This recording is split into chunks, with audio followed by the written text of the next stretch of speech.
ನಮಸ್ಕಾರ. ಜಿ ಸಂವಾದ ವಿಶೇಷ ಕಾರ್ಯಕ್ರಮಕ್ಕೆ ಸ್ವಾಗತ. ನಾನು ಹಿಮಕುಮಾರ್. ರಾಜ್ಯ ರಾಜಕೀಯದಲ್ಲಿ ಮಹತ್ವದ ಬೆಳವಣಿಗೆ ನಡೀತಾ ಇದೆ. ಸ್ಥಳೀಯ ಸಂಸ್ಥೆ ಚುನಾವಣೆ ಹತ್ತಿರ ಆಗ್ತಾ ಇದ್ದಂಗೆ ಎಲ್ಲ ರಾಜಕೀಯ ಪಕ್ಷದ ನಾಯಕರು ಈಗ ಆಕ್ಟಿವ್ ಆಗ್ತಾ ಇದ್ದಾರೆ, ಎಚ್ಚೆತ್ತುಕೊಳ್ತಾ ಇದ್ದಾರೆ. ಸೊ ಹಂಗಾಗಿ ಪ್ರಮುಖವಾಗಿ 2028ಕ್ಕೆ ನಾವೇ ಅಧಿಕಾರಕ್ಕೆ ಬರ್ತೀವಿ ಅಂತ ಈಗಾಗಲೇ ಕುಮಾರಸ್ವಾಮಿ ಘೋಷಣೆಯನ್ನ ಮಾಡಿದ್ದಾರೆ. ಹಾಗಾಗಿ ಕೇಂದ್ರದಲ್ಲಿ ಅಂದರೆ ರಾಷ್ಟ್ರ ರಾಜಕಾರಣದಲ್ಲಿ ಒಳ್ಳೆಯ ಸ್ಥಾನಮಾನ ಇದ್ರೂ ಕೂಡ ರಾಜ್ಯದ ಕಡೆ ಕುಮಾರಸ್ವಾಮಿಯವರು ಮುಖ ಮಾಡ್ತಾ ಇರೋದು ಯಾಕೆ? ಕುಮಾರಸ್ವಾಮಿಯವರ ರಾಜಕೀಯ ಎಂಟ್ರಿ ಅಂದರೆ ರಾಜ್ಯಕ್ಕೆ ಎಂಟ್ರಿ ಆಗ್ತಾ ಇರುವಂಥ ಹಿನ್ನೆಲೆಯಲ್ಲಿ ಆಗುವಂಥ ಪ್ಲಸ್ ಮತ್ತು ಮೈನಸ್, ಅದರ ಜೊತೆಗೆ ಪ್ರಮುಖವಾಗಿ ಕುಮಾರಸ್ವಾಮಿಯವರ ಎಂಟ್ರಿ ಬಿಜೆಪಿಗೆ ಏನಾದರೂ ಆತಂಕ ಇದೆಯಾ ಅಥವಾ ಬಲಿಷ್ಠವಾಗಿರುವಂಥ ನಾಯಕ ಇಲ್ಲದೇ ಇರೋದ ಕಾರಣಕ್ಕಾಗಿ ಕುಮಾರಸ್ವಾಮಿ ಅವರು ರಾಷ್ಟ್ರ ರಾಜಕಾರಣವನ್ನು ಬಿಟ್ಟು ಮತ್ತೆ ವಾಪಸ್ ರಾಜ್ಯಕ್ಕೆ ಬರ್ತಿದ್ದಾರಾ? ಈ ರೀತಿಯ ನಾನಾ ಚರ್ಚೆಗಳು ಆಗ್ತಾ ಇದೆ. ಅದರ ಮಧ್ಯೆ ಮಹತ್ವದ ಸಮಾವೇಶ ನಡೆಯುತ್ತೆ ನಾಳೆ, ಜನತಾ ಸಮಾವೇಶ ಹಾಸನದಲ್ಲಿ. ಅಂದರೆ ಅಲ್ಲಿ ಸಹಜವಾಗಿ JDS ಅಂತ ಹೇಳಿದ್ರೆ ಹಾಸನ ಅಂತ ಹೇಳಿದ್ರೆ JDS ಅನ್ನೋ ರೀತಿಯಲ್ಲಿ ಈ ಇತ್ತೀಚಿನ ದಿನಗಳಲ್ಲಿ ಆ ಭಾಗದಲ್ಲಿ ಏನೇನು ಆಯಿತು ಅನ್ನೋದನ್ನು ನೀವು ಎಲ್ಲರೂ ಕೂಡ ನೋಡಿದ್ದೀರಿ. ಸೊ ಹಂಗಾಗಿ ಅಲ್ಲಿಂದ ಪಕ್ಷವನ್ನು ಗಟ್ಟಿ ಮಾಡಬೇಕು ಅನ್ನುವಂಥ ಲೆಕ್ಕಾಚಾರದಿಂದಾಗಿ JDS ಕಡೆಯಿಂದ ದೊಡ್ಡ ಮಟ್ಟದಲ್ಲಿ ಶಕ್ತಿ ಪ್ರದರ್ಶನ ಇರುತ್ತೆ. ಜನತಾ ಸಮಾವೇಶವನ್ನು ಮಾಡಲಾಗ್ತಾ ಇದೆ. 28ಕ್ಕೆ ನಾವೇ ಮತ್ತೆ ಅಧಿಕಾರಕ್ಕೆ ಬರ್ತೀವಿ ಅಂತೇಳಿ. ಯಾಕೆ, ಪ್ಲಾನ್ ಏನು, ಮತ್ತೆ ಹಾಸನದಲ್ಲಿ ನಾಳೆ ನಡೆಯುವಂಥ ಸಮಾವೇಶದಲ್ಲಿ ಏನು ಸಂದೇಶವನ್ನು ಕೊಡ್ತಾರೆ ಅನ್ನೋದು ಎಲ್ಲದರ ಬಗ್ಗೆ ಚರ್ಚೆ ಮಾಡ್ತಿದೆ. ಇವತ್ತಿನ ವಿಶೇಷ JDS ಶಕ್ತಿ ಪ್ರದರ್ಶನ, ಎಚ್ಚರಿಕೆ ರಾಜ್ಯಕ್ಕೆ.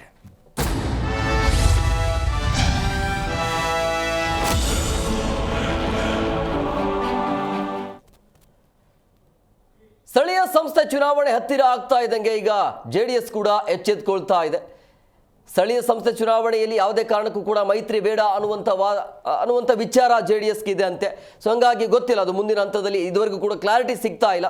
ಅದರ ಮಧ್ಯೆ 2028ಕ್ಕೆ ನಾವು ರೆಡಿ ಆಗಿರಬೇಕು, ನಾವೇ ಅಧಿಕಾರಕ್ಕೆ ಬರಬೇಕು ಅನ್ನುವಂಥ ಲೆಕ್ಕಾಚಾರ ಇದೆ. ಸೊ ಹಂಗಾಗಿ ಕಾಂಗ್ರೆಸ್ ಸಮಾವೇಶ ಆದ ಬಳಿಕ ಈಗ JDS ಪುಟಿದೇಳ್ತಾ ಇದೆ.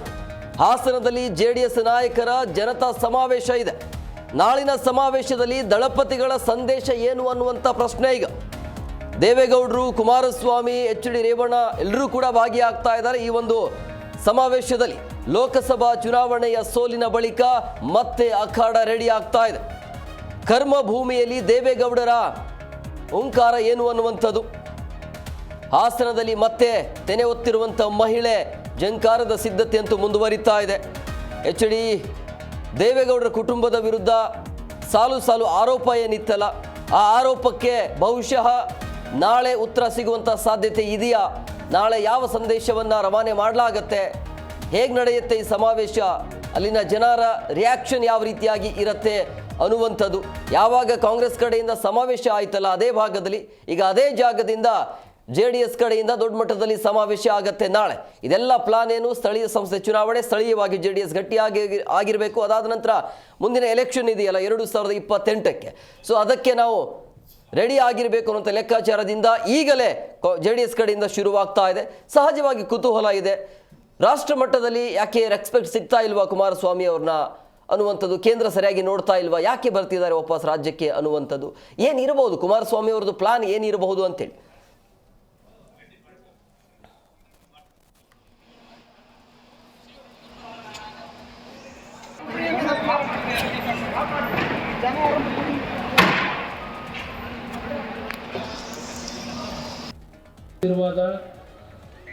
ಈ ನಾಡಿನ ಹಲವಾರು ಹಿರಿಯ ತಾಯಂದಿರು ಅವರ ಪ್ರೀತಿ, ವಿಶ್ವಾಸ, ಆಶೀರ್ವಾದದಿಂದ ಬಹುಶಃ ಮಾರಮ್ಮ ದೇವಿಗೆ ಏನು ಕೈ ಮುಗಿದು ಬಂದಿದ್ದೇನೆ. 5ನೇ ಬಾರಿ ನನಗೆ ಜೀವ ಉಳಿಸಿರ್ತಕ್ಕಂಥದ್ದು ಭಗವಂತ. 2006 ಆಕಸ್ಮಿಕವಾಗಿ ರಾಜ್ಯದ ಮುಖ್ಯಮಂತ್ರಿ ಆದಾಗ ಬೆಳಗ್ಗೆಯಿಂದ ರಾತ್ರಿ 3 ಗಂಟೆ 4 ಗಂಟೆವರೆಗೆ ಈ ನಾಡಿನ ಬಡವರ ಬಗ್ಗೆ, ಈ ನಾಡಿನ ಅಭಿವೃದ್ಧಿಯ ಬಗ್ಗೆ ಸದಾಕಾಲ ಚಿಂತನೆ ಮಾಡಿ ಒಬ್ಬ ಜನಸಾಮಾನ್ಯರ ಮುಖ್ಯಮಂತ್ರಿ ಅಂತಕ್ಕಂಥ ರೀತಿಯಲ್ಲಿ ನಿಮ್ಮ ಒಂದು ಆಶೀರ್ವಾದ ಪ್ರಥಮವಾಗಿ ನನಗೆ ರಾಮನಗರದ ಜನ ನೀಡಿದರು.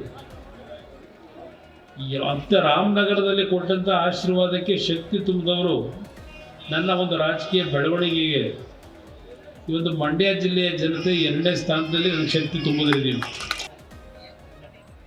ಈ ನಾಡಿನ ನನ್ನ ರೈತ ಬಂಧುಗಳು ಒಂದು ಬಾರಿ ನನಗೆ ಅಧಿಕಾರವನ್ನು ಕೊಟ್ಟರೆ ನನ್ನ ರೈತರು ಮಾಡಿರ್ತಕ್ಕಂಥ ಬ್ಯಾಂಕಿನ ಸಾಲ ಇರ್ಬೋದು, ರಾಷ್ಟ್ರೀಕೃತ ಬ್ಯಾಂಕು, ಸಹಕಾರಿ ಬ್ಯಾಂಕಿನ ಸಾಲವನ್ನು ಮನ್ನಾ ಮಾಡ್ತೀನಿ ಅಂತಕ್ಕಂಥ ಒಂದು ಘೋಷಣೆಯನ್ನು ಮಾಡಿದ್ದೆ. ಆ ಸಂದರ್ಭದಲ್ಲಿ ಮಂಡ್ಯ ಜಿಲ್ಲೆಯಲ್ಲಿ 7ಕ್ಕೆ 7 ಸ್ಥಾನಗಳನ್ನು ನೀವು ಆಶೀರ್ವಾದ ಮಾಡಿ ಗೆಲ್ಲಿಸ್ಕೊಡ್ತೀವಿ. ನೀವು ಕೊಟ್ಟಂಥ ಶಕ್ತಿ ನನಗೆ ಅವತ್ತು ಬಂದಂಥದ್ದು ಕೇವಲ 38 ಸ್ಥಾನ 224 ವಿಧಾನಸಭಾ ಕ್ಷೇತ್ರಗಳಲ್ಲಿ. ಪ್ರಮುಖವಾಗಿ ಈ ಜಿಲ್ಲೆಯ ಜನತೆ ತಾವೇನು ಆಶೀರ್ವಾದ ಮಾಡಿದ್ರಿ ಸಂಪೂರ್ಣವಾಗಿ ಕುಮಾರಣ್ಣ ಮುಖ್ಯಮಂತ್ರಿ ಆಗಬೇಕು ಅಂತ. ಆ ಸಂದರ್ಭದಲ್ಲಿ ಇದ್ದಂಥದ್ದು ನಾನು 14 ತಿಂಗಳು ಯಾವುದೇ ಅಪರಾಧ ಮಾಡದೇ ಇದ್ದರೂ ನನ್ನನ್ನು 14 ತಿಂಗಳಲ್ಲಿ ಅಧಿಕಾರದಿಂದ ಅಸ್ಥಿರಗೊಳಿಸೋದು. ಆ 14 ತಿಂಗಳ ಒಳಗೆ ನಾನೇನು ನನ್ನ ರೈತರಿಗೆ ಮಾತು ಕೊಟ್ಟಿದ್ದೆ. ಸ್ವತಂತ್ರವಾದ ಸರ್ಕಾರ ನನ್ನ ಕೈಲಿ ಇಲ್ಲದೇ ಇದ್ದರು, ಸಹಕಾರ ಇಲ್ಲದೇ ಇದ್ದರು, ಅವತ್ತಿನ ಪಕ್ಷದ ಏನೋ ಒಂದು ಸರ್ಕಾರ ಮಾಡಬೇಕು ಅಂತ ಬಂದವರೇ ಅವರು.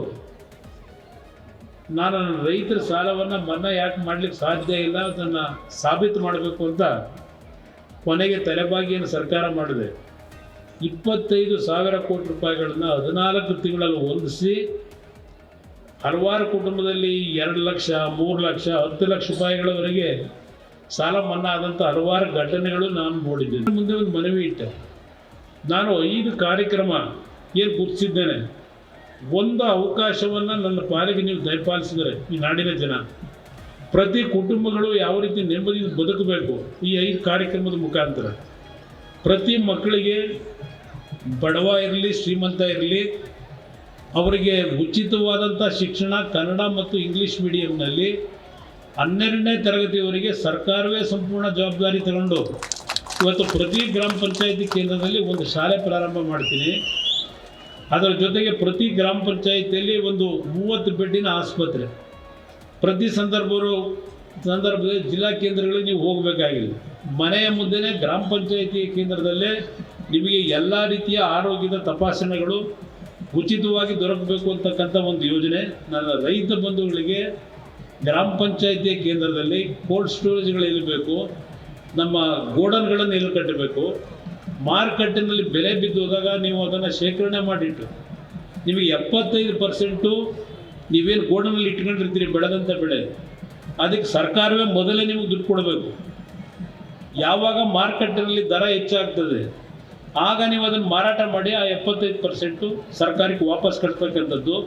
ಈ ಹಲವಾರು ಯೋಜನೆಗಳನ್ನು ನಾನು ಆ 5 ಕಾರ್ಯಕ್ರಮದಲ್ಲಿ ಏನಿಟ್ಟಿದ್ದೆ. ಜನ ಅರ್ಥ ಮಾಡ್ಕೊಳ್ಳಿಲ್ಲ ಅದನ್ನು. ಇವತ್ತು 2,000 ರೂಪಾಯಿ ನಿಮಗೆ ಕೊಡ್ತಾ ಇದ್ದಾರೆ. ಈ ಬಗ್ಗೆ ಮಾತನಾಡೋದಕ್ಕೆ ಅತಿಥಿಯವರು ಜಾಯ್ನ್ ಆಗಿದ್ದಾರೆ. ನಾನು ಕಾರ್ಯಕ್ರಮಕ್ಕೆ ವೆಲ್ಕಮ್ ಮಾಡ್ತೀನಿ. ಮೊದಲನೇದಾಗಿ ಬಿಜೆಪಿ ವಕ್ತಾರರಾಗಿರುವಂಥ ಗೋವಿಂದರಾಜು ಯಾದವ್ ಅವರು ಸರ್, ಕಾರ್ಯಕ್ರಮಕ್ಕೆ ಆತ್ಮೀಯವಾದಂಥ ಸ್ವಾಗತ. ನಮಸ್ಕಾರ ಸರ್. ಹಾಗೆಯೇ JDS ವಕ್ತಾರರಾಗಿರುವಂಥ ರಿಷಿಕ್ ವಿವನ್ಗೌಡರು ಸರ್, ಕಾರ್ಯಕ್ರಮಕ್ಕೆ ಆತ್ಮೀಯವಾದಂಥ ಸ್ವಾಗತ. ನಮಸ್ತೆ. ಏನು ಕಾಂಗ್ರೆಸ್ ವಕ್ತಾರರಾಗಿರುವಂಥ KH ಕುಮಾರ್ ಅವರು ಸರ್, ಕಾರ್ಯಕ್ರಮಕ್ಕೆ ಆತ್ಮೀಯವಾದಂಥ ಸ್ವಾಗತ. ನಮಸ್ಕಾರ. ಎಸ್ ಸರ್, ರಿಷಿಕ್ ಅವರು ನಾನು ನಿಮ್ಮ ಹತ್ರನೇ ಬರ್ತೀನಿ. ರಾಷ್ಟ್ರ ರಾಜಕಾರಣವನ್ನು ಬಿಟ್ಟು ಈಗ ರಾಜ್ಯಕ್ಕೆ ವಾಪಸ್ ಆಗ್ತಾ ಇರೋದು ಯಾಕೆ ಅನ್ನುವಂಥದ್ದು, ಏನು ತಂತ್ರಗಾರಿಕೆ ಇದೆ ಅಂತೇಳಿ, ಯಾಕೆ ಈ ನಿರ್ಧಾರ? ಸರ್, ಮೊದಲನೇದಾಗಿ ತಮ್ಮ ವಾಹಿನಿ ಮುಖಾಂತರ ನಿನ್ನೆಯನ್ನು ನಮ್ಮ ಯುವ ಘಟಕದ ರಾಜ್ಯ ಅಧ್ಯಕ್ಷರಾಗಿರುವಂಥ ನಿಖಿಲ್ ಕುಮಾರಸ್ವಾಮಿ ಅವರಿಗೆ ಹುಟ್ಟುಹಬ್ಬದ ಶುಭಾಶಯಗಳು ಹೇಳಕ್ಕೆ ಬಯಸ್ತೀನಿ ತಮ್ಮೆಲ್ಲರ ಪರವಾಗಿ. ಇನ್ನು ನಿನ್ನೆ ವಿಧಾನ ಅಧಿವೇಶನ ಏನು ನಡೀತಾ ಇತ್ತು, ವಿಧಾನಸಭಾ ಅಧಿವೇಶನದಲ್ಲಿ ಯಾವ ರೀತಿ ರಾಜ್ಯಪಾಲರನ್ನ ಈಗಿರುವಂಥ ಆಡಳಿತ ಪಕ್ಷ ಕಾಂಗ್ರೆಸ್ ಅವ್ರು ನಡೆಸ್ಕೊಂಡ್ರು, ನಮ್ಮ JDS ವತಿಯಿಂದ NDA ಮೈತ್ರಿಕೂಟದಲ್ಲಿರುವಂಥ ನಾವು ತೀವ್ರವಾಗಿ ಖಂಡಿಸ್ತೀವಿ. ಏಕೆಂದರೆ ಒಂದು ಅಡ್ಮಿನಿಸ್ಟ್ರೇಟಿವ್ ಆಗಿ ಅದನ್ನು ತುಂಬ ಚೆನ್ನಾಗಿ ನಿಭಾಯಿಸ್ಬೋದಾಗಿತ್ತು. ಈ ಒಂದು ರಾಜ್ಯಪಾಲರು ಅದು ಅಧಿವೇಶನದಲ್ಲಿ ಭಾಷಣ ಮಾಡಿದ್ರು ಮಾಡಲಿಲ್ವಾ ಅದನ್ನು ಅಡ್ಮಿನಿಸ್ಟ್ರೇಟಿವ್ ಆಗಿ ಬೇರೆ ಥರನೇ ಹ್ಯಾಂಡಲ್ ಮಾಡ್ಬೋದಾಗಿತ್ತು. ಆದರೆ BK ಹರಿಪ್ರಸಾದ್ ಅವರು ಯಾವ ರೀತಿ ನಡ್ಕೊಂಡ್ರು, ಯಾವ ರೀತಿ ಒಂದು ಗುಂಡಾಗಿರಿ ಥರ ಮಾಡೋವಂಥದ್ದು ಒಂದು ಪ್ರದರ್ಶನ ಮಾಡಿರೋವಂಥದ್ದು ಇದೆ, ಅದನ್ನು ನಾವು ತೀವ್ರವಾಗಿ ಖಂಡಿಸ್ತೀವಿ. ತಮ್ಮ ಮಾಧ್ಯಮದ ಮುಖಾಂತರ ನಾನು ಜನರಿಗೆ ಹೇಳೋವಂಥದ್ದು ಜನರೆಲ್ಲ ಗಮನಿಸ್ತಾ ಇದ್ದಾರೆ. ಈ ಹಿಂದೆ ಐವಾನ್ ಡಿಸೋಸಾ ಅವರು ಕೂಡ ಬಾಂಗ್ಲಾದೇಶ್ ಮಾದರಿಯಾಗಿ ರಾಜ್ಯಪಾಲರನ್ನ ನಾವು ಕೊಡಿಸ್ತೀವಿ ಅಂತ ಹೇಳಿದ್ರು. ನಿನ್ನೆ ಅದರದ್ದು ಒಂದು ಎಕ್ಸ್ಟೆಂಡೆಡ್ ವರ್ಷನ್ ಆಗಿ ಅಷ್ಟು ತುಂಬಿರುವಂಥ ಒಂದು ಸಭೆಯಲ್ಲಿ ಅವಾಚ್ಯ ಶಬ್ದಗಳು ಏನೇನು ಮಾತಾಡೋದು ನಮ್ಗೆ ಕೇಳಿಸ್ಲಿಲ್ಲ. ಬಟ್ ಆ ಆ್ಯಕ್ಷನ್ ಬಾಡಿ ಲ್ಯಾಂಗ್ವೇಜ್ ಅಂತೂ ಯಾವ ರೀತಿ ಇತ್ತು ಅಂತ ಹೇಳಿದ್ರೆ ಅಲ್ಲಿ ಆ ಪ್ರೊಟೆಕ್ಷನ್ ಇರಲಿಲ್ಲ ಅಂತಂದರೆ ನಿನ್ನೆ ಇವರು ರಾಜ್ಯಪಾಲನ ಎಳೆದುಬಿಟ್ಟು ನೂಕಿ ಹೊಡೆದು ಏನೇ ಮಾಡ್ಬಿಡ್ತಿದ್ರೇನೋ ಅನ್ಸುತ್ತೆ. ಇದು ಕಾಂಗ್ರೆಸ್ ಅವರ ಸಂಸ್ಕೃತಿ, ನಾವು ಅದನ್ನು ತೀವ್ರವಾಗಿ ಖಂಡಿಸ್ತೀವಿ. ಇನ್ನು ತಾವು ಇವತ್ತಿನ ಚರ್ಚಾ ವಿಚಾರದಲ್ಲಿ ಕೇಳಿದಾಗ JDS ಅಲ್ಲಿ ಈಗ ಸನ್ಮಾನ್ಯ ಕುಮಾರಣ್ಣನವರು ಕೇಂದ್ರದಲ್ಲಿ ಬಿಟ್ಟು ಯಾಕೆ ರಾಜ್ಯಕ್ಕೆ ಬರ್ತಾ ಇದ್ದಾರೆ ಅನ್ನೋವಂಥದ್ದು ಪ್ರಶ್ನೆ ತಾವು ಎತ್ತಾ ಇದ್ದೀರಾ. ನೋಡಿ, NDA ಅಲಯನ್ಸಲ್ಲಿ ಸನ್ಮಾನ್ಯ ಕುಮಾರಣ್ಣನವ್ರಿಗೆ ಕೇಂದ್ರದಲ್ಲಿ steel and heavy industry ministry ಕೊಟ್ಟಿದ್ದಾರೆ. One of the very important portfolio. ನಿಮಗೆ ಈಗ ಏನೊಂದು 8 ರಿಂದ 9 ಹೈಯೆಸ್ಟ್ ಪೋರ್ಟ್ಫೋಲಿಯೋ ಇದೆ ಸೆಂಟ್ರಲ್ ಗೌರ್ಮೆಂಟಲ್ಲಿ. One of the highest given portfolio ಕೂಡ ಸನ್ಮಾನ್ಯ ಕುಮಾರಣ್ಣನವ್ರಿಗೆ ಇದೆ. ಇನ್ನು ಇಲ್ಲಿ ರಾಜ್ಯ ಕೇಂದ್ರ ಅನ್ನೋವಂಥದ್ದು ಎಲ್ಲೂ ನಿಮಗೆ ತಾರತಮ್ಯ ಬರೋದೇ ಇಲ್ಲ. ಅವರು ಕೇಂದ್ರದ ಮಂತ್ರಿ ಆಗಿರ್ಬೋದು, ಆದರೆ ಯಾವಾಗಲೂ ಕರ್ನಾಟಕ ರಾಜ್ಯ ಜನ ಅಂತ ಬಂದಾಗ ಅವ್ರ ಹಾರ್ಟ್ ಯಾವಾಗಲೂ ಇಟ್ ಬೀಟ್ಸ್ ಫಾರ್ ಕರ್ನಾಟಕ ಜನತೆ. ಆಮೇಲೆ ಈ ಹಿಂದೆ ತಾವು ಗಮನಿಸಿದ್ರೆ ಸನ್ಮಾನ್ಯ ಕುಮಾರಣ್ಣನವರು ಕರ್ನಾಟಕ ರಾಜ್ಯದಲ್ಲಿ ಯಾವುದೇ ರೀತಿಯಾಗಲಿ ನಿಮಗೆ ಒಂದು ತೊಂದರೆ ಇರ್ಬೋದು ಅಥವಾ ಯಾವುದೇ ಒಂದು ಅಭಿವೃದ್ಧಿ ಕಾರ್ಯಗಳಿರ್ಬೋದು ಮತ್ತೊಂದು ಇರ್ಬೋದು, ಫಸ್ಟ್ ಧ್ವನಿ ಎತ್ತವರು ಅಂತ ಹೇಳಿದ್ರೆ ನಮ್ಮ ಎಲ್ಲ ಹಲವಾರು ಸಂಸದರು ಧ್ವನಿ ಎತ್ತಾ ಇದ್ದಾರೆ. ನಾನು ಯಾರೂ ಧ್ವನಿ ಎತ್ತಾ ಇಲ್ಲ, ನಾವು ಮಾತ್ರ ಅಂತ ಎಲ್ಲೂ ಹೇಳ್ತಾ ಇಲ್ಲ. ಆದರೆ ಈ ಹಿಂದೆ ನಾವು ಕೊಟ್ಟಂಥ ಸರ್ಕಾರಗಳು ನಮಗೆ ಸಿಕ್ಕಿದ್ದೇ ಬರೀ 18 ತಿಂಗಳು, ಬರೀ 1.5 ವರ್ಷ ಅಷ್ಟೇ ಟೈಮ್ ಸಿಕ್ಕಿದ್ದು. ಅದರಲ್ಲಿ ಸನ್ಮಾನ್ಯ ಕುಮಾರಣ್ಣನವರು ನಿಮಗೆ ಒಂದು ಉತ್ತಮ ಆಡಳಿತ ಯಾವ ರೀತಿ ಕೊಟ್ಟಿದ್ದಾರೆ ಅಂತ ಹೇಳಿದ್ರೆ, ಈ ಕಾಂಗ್ರೆಸ್ನವರು ಬೋಗಸ್ ಗ್ಯಾರಂಟಿಗಳು ಹೇಳಿರೋ ಎಲ್ಲೂ ಮಾಡಲಿಲ್ಲ. ನಿಮಗೆ ರೈತರ ಸಾಲ ಮನ್ನಾ ಮಾಡಿದ್ರು, ಸಕ್ಸಸ್ಫುಲಿ ಸಾಲ ಮನ್ನಾ ಮಾಡಿದ್ರು. ನಿಮಗೆ it was A very successful thing. ಆಮೇಲೆ ನಿಮಗೆ ಬಜೆಟಲ್ಲಿ ಎಲ್ಲೂ ನಿಮಗೆ ಬೇರೆ ಯಾವುದೋ ನಿಗಮ ಮಂಡಳಿ ದುಡ್ಡು ತಗೊಬಂದು ಕೊಟ್ಬಿಡ್ತೀವಿ ಅನ್ನೋ ಥರ ಮಾಡಲಿಲ್ಲ, ಆಶ್ವಾಸನೆಗಳು ಕೊಡಲಿಲ್ಲ. ಇದು ಸನ್ಮಾನ್ಯ ಕುಮಾರಣ್ಣನವರ ಆಡಳಿತ. ಆಮೇಲೆ ಈಗ 25 ವರ್ಷ ಒಂದು ಪ್ರಾದೇಶಿಕ ಪಕ್ಷ ನಿಮಗೆ ನಡೆಸುವಂಥದ್ದು ಅಷ್ಟು ಸುಲಭ ಇಲ್ಲ ಸರ್. ನಿಮಗೆ ಅದು ಈ ದೈತ್ಯ ರಾಷ್ಟ್ರೀಯ ಪಕ್ಷಗಳ ಜೊತೆಗೆ ಅಥವಾ ಅವರ ಎದುರಾಳಿಯಾಗಿ ಒಂದು ಪ್ರಾದೇಶಿಕ ಪಕ್ಷ ಗಟ್ಟಿಯಾಗಿ ಕರ್ನಾಟಕದಲ್ಲಿ ನಿಲ್ಲಬೇಕು ಅಂತ ಹೇಳಿದ್ರೆ ಅದು ಸಾಮಾನ್ಯ ಅಲ್ಲ. ಅದಕ್ಕೆ ಸಾಕಷ್ಟು ಹೋರಾಟಗಳು, ಸಾಕಷ್ಟು ಒಳ್ಳೊಳ್ಳೆ ಕೆಲಸಗಳನ್ನ ಮಾಡಿರೋದ್ರಿಂದ ನಾವು ಇವತ್ತು ಇರೋಕ್ಕಾಗ್ತದೆ. ಜನರ ಆಶೀರ್ವಾದ ಚೆನ್ನಾಗಿದೆ ನಮಗೆ ಕರ್ನಾಟಕದಲ್ಲಿ ಅನ್ನೋದು ನಾವು ಹೇಳಕ್ ಬಯಸ್ತೀವಿ. ಇನ್ನು ಇತ್ತೀಚೆಗಷ್ಟೇ ನಾವು ನಮ್ಮ JP ಭವನದಲ್ಲಿ 25 ವರ್ಷ ಬೆಳ್ಳಿ ಹಬ್ಬ ಆಚರಿಸಿದ್ವಿ. ಸೊ ನಮ್ಮ ಪ್ಲಾನ್ ಇದ್ದಿದ್ದು ಏನು ಅಂತ ಹೇಳಿದ್ರೆ, JP ಭವನದಲ್ಲಿ ಬೆಂಗಳೂರಿನಲ್ಲಿ ಈ ಭಾಗದಲ್ಲೆಲ್ಲ ನಾವು ಒಂದು ಈ ಬೆಳ್ಳಿ ಹಬ್ಬನ ಆಚರಿಸಬೇಕು ಅಂತ ಇತ್ತು. ಅದರ ಜೊತೆಗೆ ಈಗ ನಮ್ದು ಏನು ಹಳೆ ಮೈಸೂರು ಭಾಗ ಇದೆ, ನಮ್ಮ ಒಂದು ಪ್ರಾಬಲ್ಯ ಏನಿದೆ, ಅಲ್ಲಿ ಕೂಡ ಒಂದು ಇದರ ಎಕ್ಸ್ಟೆಂಡೆಡ್ ವರ್ಷನ್ ಆಗಿನೇ ಒಂದು ಕಾರ್ಯಕ್ರಮ ಮಾಡಬೇಕು ಅಂತ ಇತ್ತು. ಅಲ್ಲಿ ಈಗ ತಾವು ಗಮನಿಸ್ದಂಗೆ ಈ ಹಿಂದೆ ಕಾಂಗ್ರೆಸ್ ಸರ್ಕಾರದವ್ರು ಬಂದರು, ನಾವೇನೋ ಹಕ್ಕು ಪತ್ರ ಕೊಡ್ತಾ ಇದ್ದೀವಿ, ನಾವೇನೋ ಹಾಸನ ಮತ್ತೇನೋ ಡೆವಲಪ್ಮೆಂಟ್ ಮಾಡ್ಬಿಡ್ತೀವಿ ಅಂತ ಸಾಕಷ್ಟು ಬೋಗಸ್ಗಳನ್ನ ಹೇಳ್ಕೊಂಡು ಅಲ್ಲಿರುವಂಥ ಜನರಿಗೆ ಏನೋ ಒಂದು ಬ್ರೈನ್ ವಾಶ್ ಮಾಡೋ ಕೆಲಸಗಳಂತ ಸಾಕಷ್ಟು ಹಿಂದೆ ನಡೆದಿತ್ತು. ಸೊ ಹಾಗಾಗಿ ನಾವು ನಮ್ಮ ಕಾರ್ಯಕರ್ತರಿಗೆ, ಆ ಹಳೆ ಮೈಸೂರು ಭಾಗದಲ್ಲಿರುವಂಥ ನಮ್ಮೆಲ್ಲ JDS ಕಾರ್ಯಕರ್ತರಿಗೆ ಒಂದು ಹುಮ್ಮಸ್ ತುಂಬಬೇಕು. ಅವ್ರಿಗೆ ಒಂದು ಬರುವಂಥ ಈಗ TP ಇರ್ಬೋದು, ZP ಇರ್ಬೋದು, ಈ ಎಲ್ಲ ಎಲೆಕ್ಷನ್ಸ್ಗಳಿಗೂ ತಯಾರಿ ಆಗಬೇಕು. ಹಾಗೂ ಈ 2028ಕ್ಕೆ ಅತಿ ಇಂಪಾರ್ಟೆಂಟು ಏನು ಹೇಳ್ತಾ ಇದೀವಲ್ಲ ನಾವು ಎಲೆಕ್ಷನ್ಸು, ಯಾಕೆಂದರೆ ಈ ಕಾಂಗ್ರೆಸ್ ಸರ್ಕಾರನ ನೋಡ್ಬಿಟ್ಟು ಕರ್ನಾಟಕ ಜನಕ್ಕೆ ಸಾಕಾಗೋಗ್ಬಿಟ್ಟಿದೆ. ಎಷ್ಟು ಕಾಯ್ತಾ ಇದ್ದೀವಿ ಅಂತಂದರೆ ಕರ್ನಾಟಕ ರಾಜ್ಯದ ಜನರು ನಾಳೆ ಎಲೆಕ್ಷನ್ ಬಂದರೆ they are ready to welcome, ಅಷ್ಟು ಕಾತರದಿಂದ ಕಾಯ್ತಾ ಇದ್ದಾರೆ. ಸೊ ಆ ಒಂದು ಎಲೆಕ್ಷನ್ಗೆ ಈಗಲಿಂದಲೇ ನಾವು ಒಂದು ಸಿಸ್ಟಮ್ಯಾಟಿಕ್ ಆಗಿ ಒಂದು ಆರ್ಗನೈಸ್ಡ್ ವೇಲಿ ಒಂದು ಪಾರ್ಟಿ ಸಂಘಟನೆ ದೃಷ್ಟಿಯಿಂದ ಇಟ್ಕೊಂಡು ಇದೊಂದು ಸಮಾವೇಶ ಮಾಡ್ತಾ ಇದ್ದೀವಿ ನಾವು. ಸೊ ಇದರಲ್ಲಿ ನಾವು ನಮ್ದೇನೋ ಶಕ್ತಿ ಪ್ರದರ್ಶನ ತೋರಿಸ್ಬೇಕು ಅಂತ ಆಗಲಿ ಅಥವಾ ನಾವು ಕೇಂದ್ರ ಸರ್ಕಾರದಲ್ಲಿ ನಮಗೆ ಏನೋ ಮಾನ್ಯತೆ ಸಿಗ್ತಾ ಇಲ್ಲ ಅಂತ ಆಗಲಿ ಇದು ಯಾವುದು ಅರ್ಥ ಕೊಡೋದು ಬೇಡ. ಇನ್ಫ್ಯಾಕ್ಟ್ ಹೇಳಬೇಕು ಅಂತ ಹೇಳಿದ್ರೆ ನಮಗೆ ಸನ್ಮಾನ್ಯ ಕುಮಾರಣ್ಣನವ್ರಿಗೆ he is one of the always welcome. ನಿಮಗೆ ಕೇಂದ್ರ ಸರ್ಕಾರದಲ್ಲಿ ಸನ್ಮಾನ್ಯ ಮೋದಿಜಿ ಅವರ ನೇತೃತ್ವದಲ್ಲಿ ಸನ್ಮಾನ್ಯ ಅಮಿತ್ ಶಾ ಅವರಾಗಲಿ ಯಾರಿಗೆ ಆದರೂ ನಿಮಗೆ 1-to-1 ಸಿಂಗಲ್ ವಿಂಡೋ ಎಂಟ್ರೆನ್ಸ್, ನಿಮಗೆ ಯಾವುದೇ ಕಾರಣಕ್ಕೂ ಯಾವುದೇ ಟೈಮಲ್ಲಿ ಯಾವುದೇ ವಿಚಾರವಾಗಿ ಮೀಟ್ ಮಾಡಬೇಕು ಅಂತಂದ್ರೂ ನಿಮಗೆ ಇಮಿಡಿಯೇಟ್ ಆಗಿ ಅಪಾಯಿಂಟ್ಮೆಂಟ್ ಸಿಗುತ್ತೆ. ಆ ರೀತಿ ನಮ್ಮನ್ನು ಚೆನ್ನಾಗಿ ನೋಡ್ಕೊಳ್ತಾ ಇದ್ದಾರೆ NDA ಮೈತ್ರಿಕೂಟದಲ್ಲಿ. ಕುಮಾರ್ ಸರ್, ಈಗ ಕಾಂಗ್ರೆಸ್ಗೆ ಟಕ್ಕರ್ ಕೊಡೋದಕ್ಕೆ ಹಾಸನದಲ್ಲಿ ಒಂದು ಮಹತ್ವದ ಜನತಾ ಸಮಾವೇಶ ನಡೀತಾ ಇದೆ, ನೀವು ನಡೆಸಿದ್ರಿ ಅಲ್ಲಿ. ಸೊ ಈಗ ಮತ್ತೆ ಅಲ್ಲಿ ಹಾಸನ ತಮ್ಮ ಕಡೆಗೆ ತಗೋಬೇಕು ಅನ್ನುವಂಥ ಲೆಕ್ಕಾಚಾರ JDS ಕಡೆ ಇದೆ. ಅಂದರೆ ಹಿಂದೆ ಏನೇನಾಗಿತ್ತು ಅದು ಬೇಡದಿರುವಂಥ ವಿಚಾರ. ಬಟ್ ಈ ಸಮಾವೇಶವನ್ನು ನೋಡಿದ್ರೆ ಎಲ್ಲ ಒಂದು ಕಡೆ ಕಾಂಗ್ರೆಸ್ಗೆ ಹಿನ್ನಡೆ ಆಗಬಹುದಾ ಆ ಭಾಗದಲ್ಲಿ ಇನ್ಮೇಲೆ? ನೋಡಿ, ಜನತಂತ್ರ ವ್ಯವಸ್ಥೆಯಲ್ಲಿ ಪ್ರಜಾಪ್ರಭುತ್ವದ ಅಡಿಯಲ್ಲಿ ಎಲ್ಲ ರಾಜಕೀಯ ಪಕ್ಷಗಳು ತಮ್ಮ ಅಸ್ತಿತ್ವವನ್ನು ಕಂಡುಕೊಳ್ಳೋದಕ್ಕೆ ರಾಜಕೀಯ ಸಮಾವೇಶಗಳನ್ನು ನಡೆಸೋದು ಸರ್ವೇ ಸಾಮಾನ್ಯ. ಅದೇ ಥರ ಸರ್ವೇ ಸಾಮಾನ್ಯವಾಗಿ JDSನವರು ಅಲ್ಲಿ ಹಾಸನದಲ್ಲಿ ತಮ್ಮ ತವರು ಜಿಲ್ಲೆ ಆ JDSಗೆ JDS ಜನತಾ ಡ್ಯಾಡಿ ಸನ್ ಪಾರ್ಟಿ ಹಾಸನದ್ದು ಜನತಾ ಡ್ಯಾಡಿ ಸನ್ ಪಾರ್ಟಿ ಹಾಸನದ್ದು. ಅಲ್ಲಿ ತಮ್ಮ ಅಸ್ತಿತ್ವ ಉಳಿಸ್ಕೋಬೇಕು. ಓಕೆ, 2 ಸಮಾವೇಶ ನಾವು ನಡೆಸಿದ್ದೇವೆ. ಮತ್ತೊಂದು ಸಮಾವೇಶ ಇಡೀ ರಾಜ್ಯದ ಹೆಣ್ಣು ಮಕ್ಕಳು ಮತ್ತು ಹಲವಾರು ಸಂಘಟನೆಗಳು ಸೇರಿ ಒಂದು ಸಮಾವೇಶವನ್ನು ನಡೆಸಿತ್ತು. ಅದು ತಮಗೆ ಗೊತ್ತಿದೆ ಯಾವ ವಿಷಯಕ್ಕೆ ಆ ಸಮಾವೇಶ ನಡೆಸಿದ್ರು. ಹೆಣ್ಮಕ್ಳು ಇಡೀ ಕರ್ನಾಟಕದ ಎಲ್ಲ ಭಾಗಗಳಿಂದ ಹೋಗಿ ಇವಾಗೇನು ಸಮಾವೇಶ ಇವರು ನಡೆಸೋಕ್ಕೆ ತಯಾರಿ ನಡೆಸ್ತಿದ್ದಾರೆ ಅದೇ ಜಾಗದಲ್ಲಿ ಅವರು ನಡೆಸಿದ್ರು, ಹೆಣ್ಮಕ್ಳು ಕೂಡ. ಅದಾದಮೇಲೆ ಏನೇನಾಯಿತು ಗೊತ್ತಿದೆ. ಕರ್ನಾಟಕಕ್ಕೆ ಜೋಬಲ್ಲಿ ಇಟ್ಕೊಂಡು ಬಿಟ್ಟು ಯಾರನ್ನ ಮುಗಿಸಿದ್ರು ಅನ್ನೋದು ಗೊತ್ತಿದೆ. ಆಯಿತು, ಈ ಜನತಾದಳ JDS ಎಸ್ ಅನ್ನೋದನ್ನು ತೆಗೆದಾಕ್ಬಿಡ್ಬೇಕು ಇವರು. ಯಾಕೆ ಅಂತಂದರೆ ಒಂದು ನಿಮಿಷ ನಾನು ಮಾತಾಡ್ತೀನಿ. ಈವನ್ ನಾನು ಇವತ್ತೇನು ಡಿಸ್ಟರ್ಬೇ ಮಾಡೋದಿಲ್ಲ. JD ಇಟ್ಕೊಳ್ಳಿ, ಜನತಾ ಡ್ಯಾಡಿ ಪಕ್ಷ ಇಟ್ಕೊಳ್ಳಿ, ಎಸ್ ತೆಗ್ಬಿಡ್ಲಿ. ಎಸ್ ಸೆಕ್ಯುಲರ್ ಅಂತ ಹಾಕೊಂಡಿದ್ರು, ಜಾತ್ಯತೀತ ಅಂತ. ಆ ಪದಕ್ಕೆ ಏನಾದ್ರು ಸ್ಯಾಂಟಿಟಿ ಉಳಿದಿದೆಯಾ ಆ ಪಕ್ಷದಲ್ಲಿ? ಅವ್ರ ಕಾರ್ಯಕರ್ತರನ್ನೇ ಕೇಳೋಣ, ಅವ್ರ ನಾಯಕರನ್ನೇ ಕೇಳೋಣ, ಏನಾದ್ರು ಸ್ಯಾಂಟಿಟಿ ಉಳಿದಿದೆಯಾ? ಬಿಳಿ ಕಾಗೆ ಬಂದರೆ ಬಿಳಿ ಕಾಗೆ ಜೊತೆಗೆ, ಕರಿ ಕಾಗೆ ಕಂದರೆ ಕರಿ ಕಾಗೆ ಜೊತೆಗೆ ಒಂದು ಕೋಮುವಾದಿ ಪಕ್ಷದ ಜೊತೆ ಸೇರ್ಕೊಂಡು ಅಧಿಕಾರ ನಡೆಸ್ತಾ ಇರೋ ತಾವು ಎಸ್ ಅನ್ನೋದನ್ನ ಯಾಕೆ ಇಟ್ಕೋಬೇಕು? ನಮ್ಮೊಬ್ರು ನಾಯಕರು ಕುಮಾರಣ್ಣ ಅವರು ಯಾವ ಕಲರ್ ಚಡ್ಡಿ ಹಾಕೊಂಡಿದ್ದಾರೋ ಗೊತ್ತಿಲ್ಲ, ನಾನು ನೋಡಿದ್ದೀನಿ ಅಂತ ಹೇಳಿದ್ರು. ಅವ್ರು ಹಾಕೊಂಡಿದ್ದು ಚಡ್ಡಿ ಕಲರ್ ನನಗೆ ಗೊತ್ತು ಅಂತ. ಆ ಕಾರಣಕ್ಕಾಗಿ ನಮಸ್ಕಾರ ಹೊಡೆದ್ವಿ ಅವ್ರಿಗೆ. ಅವ್ರು ಹಾಕ್ಕೊಂಡಿರೋ ಚಡ್ಡಿ ಕಲರ್ ನೋಡ್ಬಿಟ್ಟು ನಮಸ್ಕಾರ ಹೊಡೆದ್ವಿ ಅಂತ ಈ 10-15 ವರ್ಷದಿಂದಲೇ ಹೇಳಿದಂಥ ಮಾತು. ಎಸ್ ಅನ್ನೋದು ತೆಗೆದುಬಿಟ್ಟು ಅವ್ರು ಏನು ಬೇಕಾದ್ರೂ ಮಾಡಿಕೊಂಡ್ರೆ ಕರ್ನಾಟಕದ ಜನಕ್ಕೆ ಯಾವ ಥರನಾದ್ರು ಕಲರಲ್ಲಿ ಬಂದು ಏನೇನು ಬಣ್ಣಗಳು ಹಾಕಬೇಕೋ ಹಾಕಿ ಹೇಳ್ಕೊಳ್ಳಿ ಅವರು. ಈ ಶಕ್ತಿ ಏನೋ ಹಾಕಿದ್ದೀರಿ, ಸಮಾವೇಶ, ಶಕ್ತಿ ಪ್ರದರ್ಶನ. ಜನತಾದೊಳಗೆ ಒಳಗಡೆ ಇರೋ ಕಾರ್ಯಕರ್ತರ ವಿರುದ್ಧವೇ ಪ್ರದರ್ಶನ, ನಾಯಕರ ವಿರುದ್ಧನೇ ಪ್ರದರ್ಶನ. ಜನತಾದೊಳಗೆ ಒಳಗಡೆ ಉಳ್ಕೊಂಡವ್ರಲ್ಲ ಆ ಕಾರ್ಯಕರ್ತರು ನಾಯಕರ ವಿರುದ್ಧ ಈ ಪ್ರದರ್ಶನ ಅವ್ರದ್ದು ಅಷ್ಟೇ. ಅವ್ರು ಎಲ್ಲೂ ಕೂಡ ಒಬ್ಬರೇ ಒಬ್ಬ ಕಾರ್ಯಕರ್ತರಿಗೆ, ನನಗೆ ಗೊತ್ತಿದೆ ಅದ್ರ ಇತಿಹಾಸ.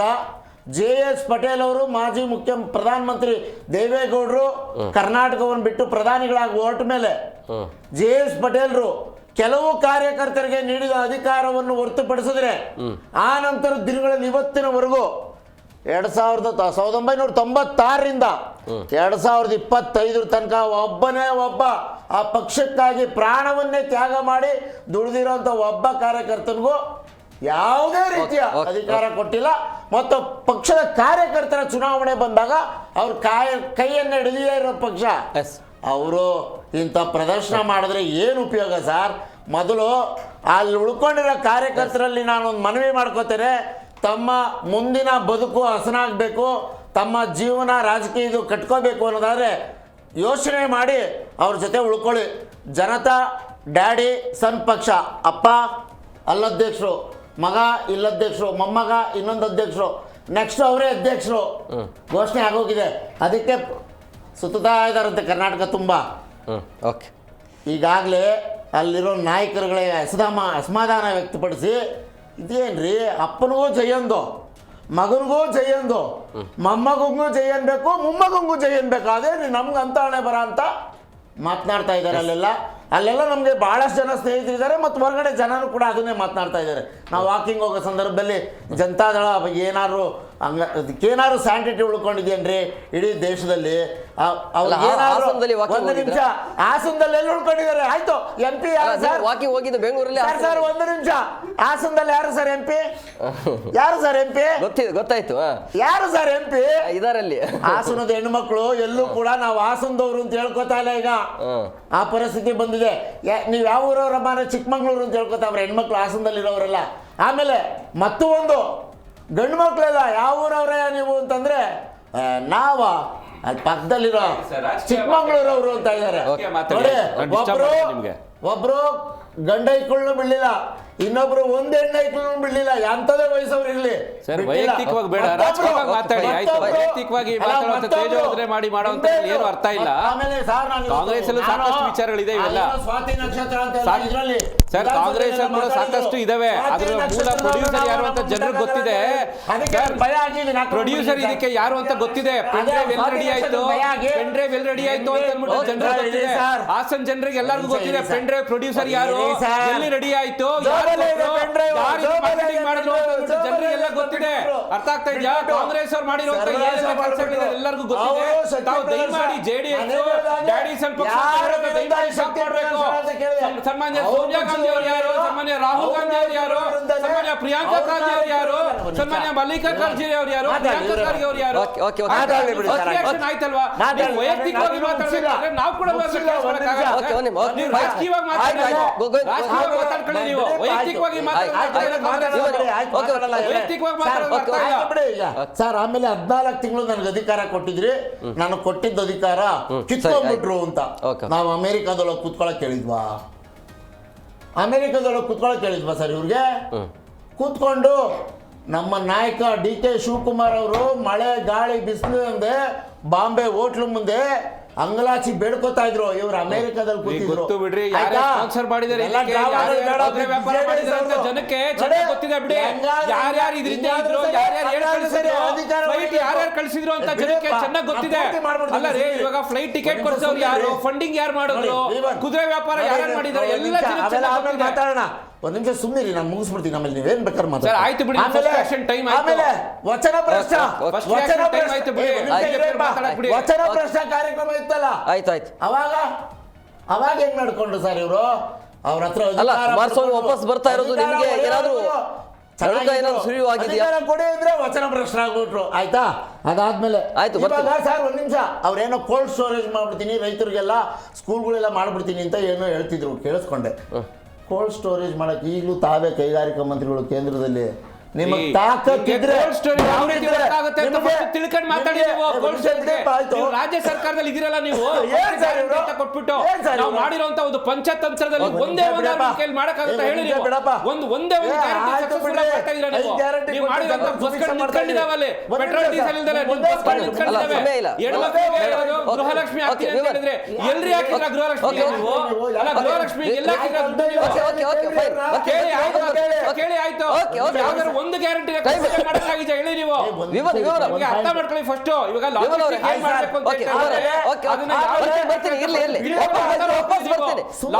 ಯಾವ ರೀತಿ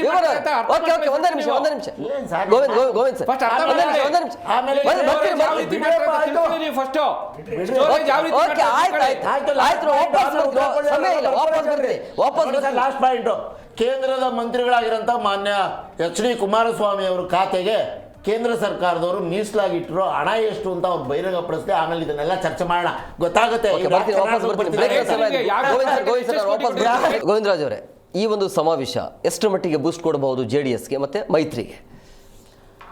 ಇದು ಅವ್ರೇನು ಜನತಾದಳ ಅಂತ ಹಾಗೆ 25 ವರ್ಷದ ಆಚರಣೆಗೋಸ್ಕರ ಮಾಡ್ತಾ ಇರ್ತಕ್ಕಂಥ ಒಂದು ಸಮಾವೇಶ, ಕಾರ್ಯಕರ್ತರಿಗೆ ಮತ್ತು ಹೇಗೆ ಅವ್ರನ್ನ ಪಕ್ಷವನ್ನು ಮುಂದೆ ನಡೆಸ್ಕೊಂಡು ಹೋಗಬೇಕು ಆ ಒಂದು ಇದರಲ್ಲಿ ಕಾರ್ಯಕರ್ತರ ಹುಮ್ಮಸ್ಸಿಗೋಸ್ಕರ ಮಾಡ್ತಾ ಇರ್ತಕ್ಕಂಥ ಸಮಾವೇಶ. ಇದನ್ನು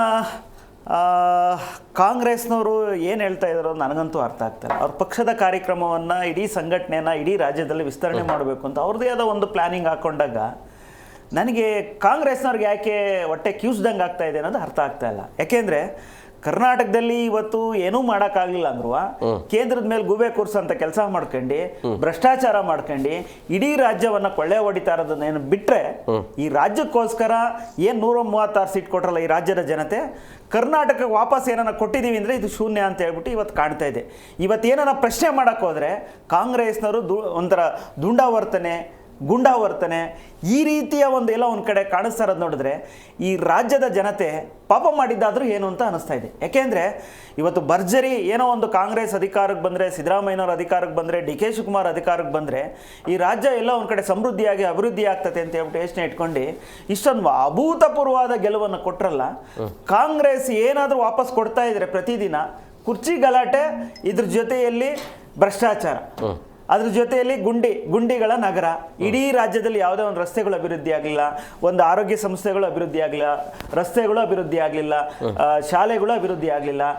ಈ ಒಂದು ಯಾವುದೇ ಒಂದು ಜಲಸಂಪನ್ಮೂಲ ಇಲಾಖೆಯಲ್ಲಿ ಒಂದು ನೀರಾವರಿ ಯೋಜನೆಗಳು ಎಲ್ಲ ಒಂದು ಕಡೆ ಚಾಲನೆ ಸಿಕ್ಕಲಿಲ್ಲ.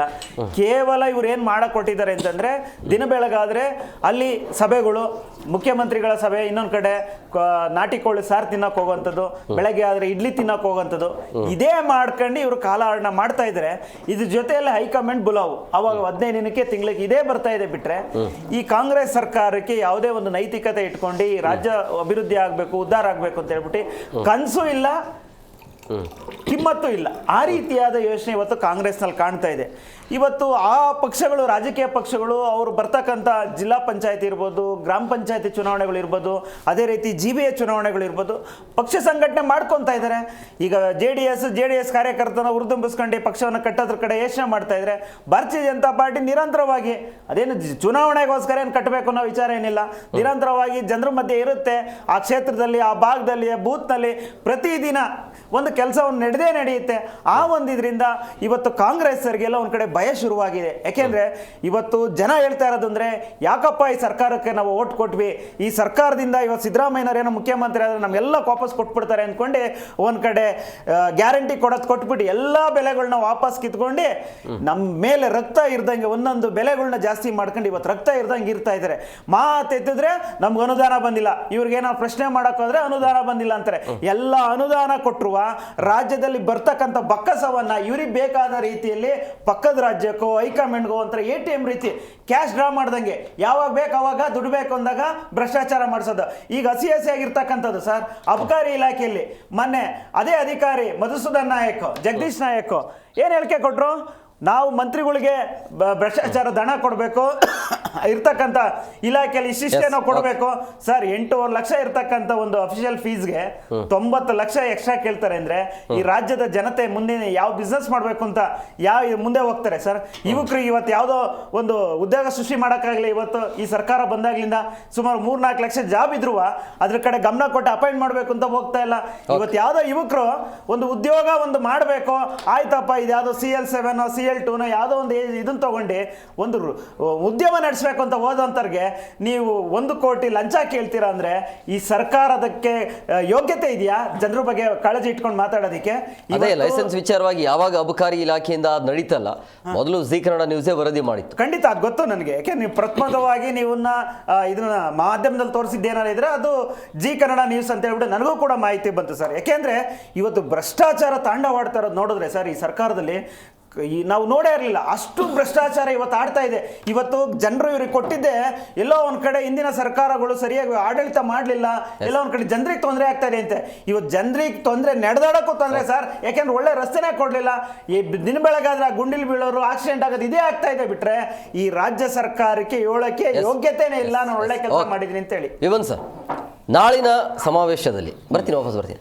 ನಾಳಿನ ಸಮಾವೇಶದಲ್ಲಿ ದಳಪತಿಗಳ ಸಂದೇಶ ಏನಿರುತ್ತೆ ಅಂದರೆ, ದೇವೇಗೌಡರ ಕುಟುಂಬದ ಮೇಲೆ ಬಂದಿರುವಂಥ ಆರೋಪಕ್ಕೆ ಉತ್ತರ ಸಿಗಬಹುದಾ?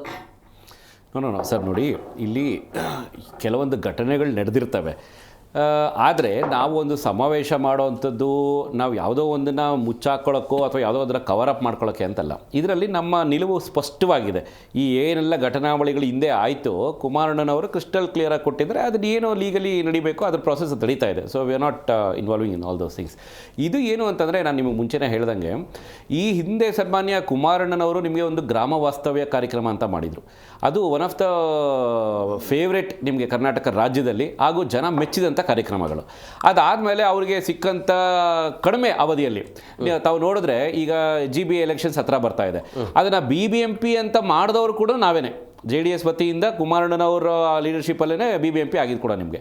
ಸೊ ಈ ರೀತಿ ನಾವು ಸಾಕಷ್ಟು ಅಭಿವೃದ್ಧಿ ಕಾರ್ಯಕ್ರಮಗಳನ್ನ ಯಾವುದೆಲ್ಲ ನಿಮಗೆ JDSಲ್ಲಿ ನಡೆದಿದೆ ಇದನ್ನೆಲ್ಲ ನಾವು ಹೇಳ್ತಾ ಹೋಗ್ತಾ ಇದ್ರೆ ನಿಮಗೆ ಈ ನಾಳೆ ನಾವು ಮಾಡ್ತಾ ಇರುವಂಥದ್ದು ಒಂದು ಶಕ್ತಿ ಪ್ರದರ್ಶನ ಅನ್ನೋದಕ್ಕಿಂತ ನಮ್ಮ ಕಾರ್ಯಕರ್ತರಿಗೆ ನಾವೆಲ್ಲ ಒಟ್ಟಿಗೆ ಇದ್ದೀವಿ, ಬರೋವಂಥ ಚುನಾವಣೆಗಳಿಗೆ ಸನ್ನದ್ಧರಾಗಬೇಕು ಅಂತ ಒಂದು ಪಾಸಿಟಿವ್ ಮೈಂಡ್ಸೆಟ್ ತುಂಬೋದಕ್ಕೆ ಹೊರತು ಯಾವುದನ್ನು ಕವರಪ್ ಅಂತ ಅಲ್ವೇ ಅಲ್ಲ.